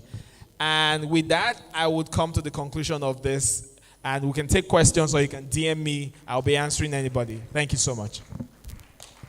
Thank you very much, Daniel. Is that to chase you off stage? Please go. Come back tomorrow. Thank you. So we don't have much time. We're supposed to still have 30 minutes, but the organizer just cut it short that we should cut out 30 minutes from our time. So I want to invite my colleague. I know there will be questions about where do we get these. For those that even get, what's the after sales? Do you have warranty outlet here? What are the support? What blah, blah, blah. So my colleague Jerry will be here to answer that question. Thank you very much. Thank you, everyone. A round of applause to Daniel. I think he did justice to most of the things. I tell you, this is just a tip of the iceberg. I know because of our time, we are constrained to showcase many more things. But notwithstanding, in future, we can do more. However, our contact numbers are very, very much available. I can mention it. My name is Jerry Akaniro. So I cover Northern Nigeria. I'm based in Abuja for Canon. So both for the cameras and the printers and anything called Canon. So we are here. And in addition to that, our after-sales service center is also here. So we have 2 service centers here. So when you buy your gadget, you are not afraid or to say, oh, if something happened, how do I handle it? So we have all those things very much available. And other key issues are concerning where you can lay hands on these gadgets. You can buy these gadgets from our resellers. They are all scattered around Abuja and some other part of northern Nigeria. In Abuja, we can... Yes. So because of our time, we may not just start calling names of places. You can quickly meet me immediately after this section. So within Abuja here, you can go to Zone 3, Shopping Complex, Fortech Investment, and of course, of the 7070, Zuma Computers, and different names of partners that are into this. They are selling all these gadgets. But then, we have some special offers with respect to this Zuma Film Festival. So if you are buying any gadget, if you go to any of our outlets there, just tell them that you are coming courtesy of Zuma Film Festival. You'll be given a special discount. But make sure that do not worry. As a matter of fact, sorry, the rates, please. That's why we are actually passing out this database page round. So once you get your contact will be circulated through all our retail partners in Abuja, Jos, the environs actually. So they will check. The exact rate we don't want to tell you, because except you want to hear it in dollars. Because today we may tell you that 5G Mark 4 that originally cost, let's say 1.4, will be going for 1.3. And that's because exchange rate is actually 580. Come tomorrow, exchange rate comes back to 380, we are praying. And you already have it 1.4 on your head, but then it will be going as low as maybe 1 million. So that's why we are just saying that there is a discount, confirmed discount. You can confirm how much you get it outside before you buy. So compare it, at least you can tell that this is the discount you're getting. So actually, thank you so much. Of course, you know the OEM cannot give you the exact price in Naira because we have distributors across. But then, I will give out my number because I'm the one based here, so that if you don't mind, I can always help you to see that you secured a better price, and of course at a discount that which we have already discussed with our partners. The number is 0063 52 92 66. 0063 52 92 66. So you can as well see me immediately after this session. Last but not the least, I still want to inform you, because when John was making presentation, he said that Canon is the only imaging company that offers end-to-end productions. And as a matter of fact, we have printers as well. And we have photo printers as well. Printers that can print documents and the one that can print photos. And we have printers that can print with initial ink up to 3,800 copies of pictures. So, as a matter of fact, I will just show a little bit of this. No, I'm not taking our time. This is printed from just a Canon G640. Such pictures. So there are many of them, and maybe since the event is still on, we may set up a stand, and through that stand, you can make some free printing during the course of this event, and you can, of course, know more about us. So if there's any question, please don't hesitate to ask us. Once again, we want to appreciate the organizers of this Zuma Film Festival. We are so much excited, and we are so proud of you. And also thank you for all of you that came, even the AGN people. I can see a lot of them are here. Thank you so much. Thank you. Thank you so much, Jerry. I'm dropping the mic, so you can come, sir.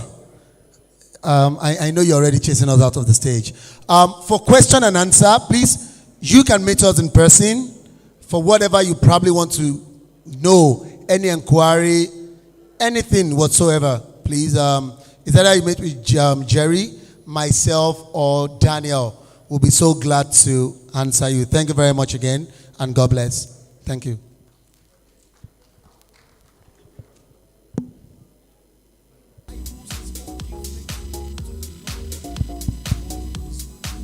Afternoon all. We thank Canon for that wonderful presentation. We hope that we will continue to partner for future editions of the festival. The next announcement I have for us is that, like I did say earlier, all our sessions for today here is over. So tomorrow we will not come here. We will not come here. I'm repeating, we will not come here. All of us, we will go to International Conference Center. Our programs for tomorrow, Thursday, Friday, and Saturday will all hold at the International Conference Center. So we will not come here again. Secondly is that those that are here, are being accommodated here at Nikon Luxury, tomorrow in the morning, you will be guided. There is a walkway at the back here that will link to International Conference Center in the morning as from 8 in the morning. Is that okay? Thirdly is that we'll start our film screening, Saturday film screening at the Silverbird Cinema by 3. 3 to 5. Then 5 to 7, we have the Home Vida Award. It's going to still take place at the Silverbird Cinema. Now, this is how it is. The general hall, where is on first come, first served basis, is Hall 3.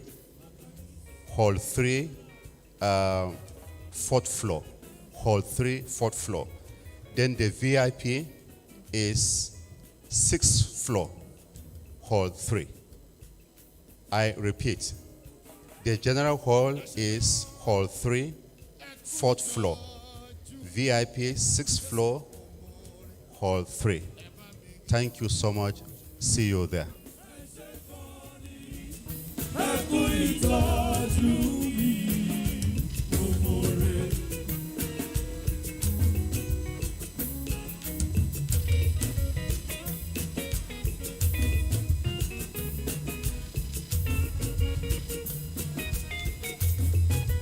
Listen.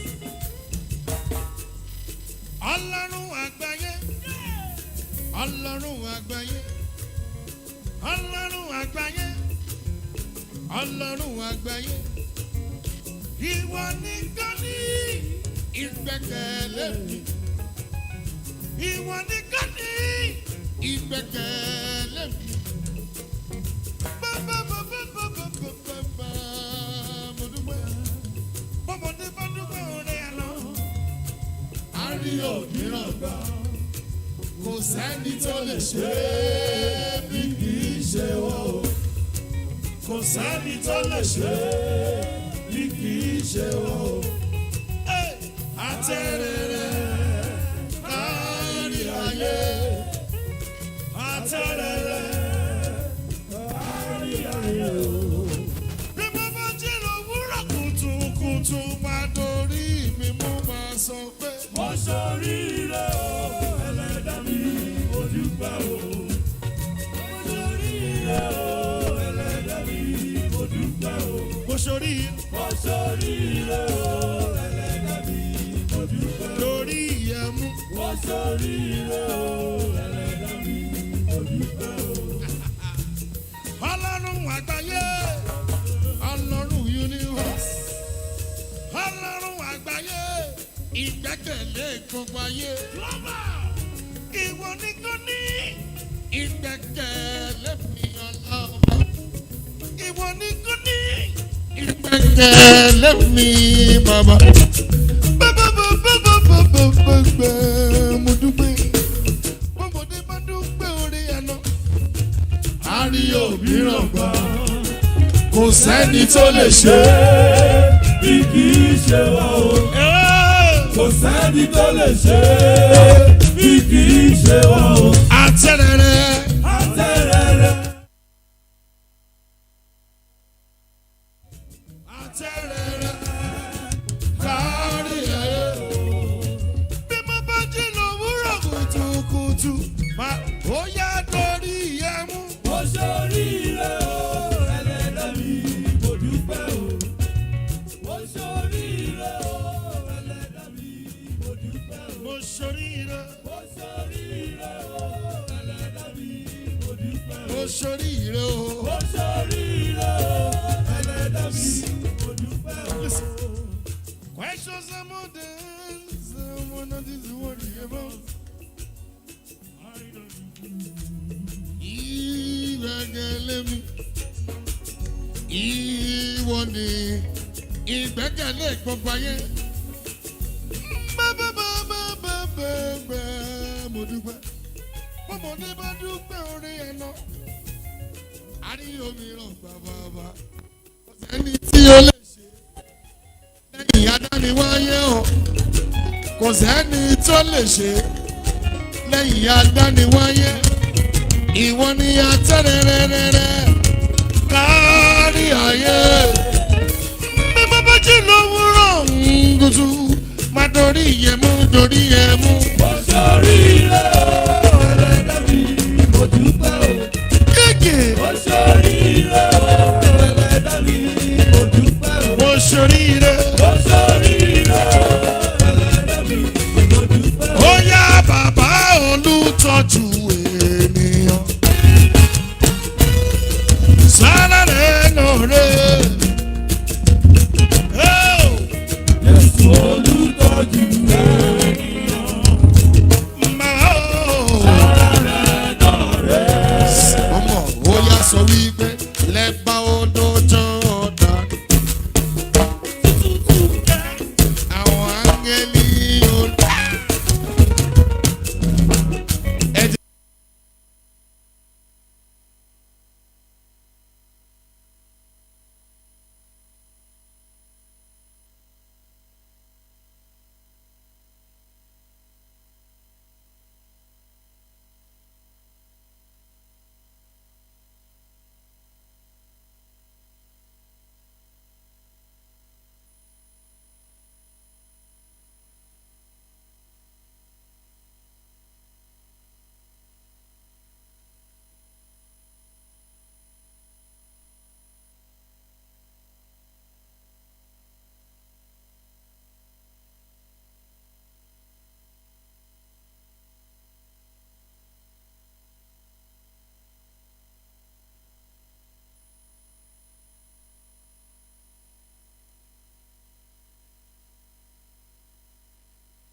like you, and it's true.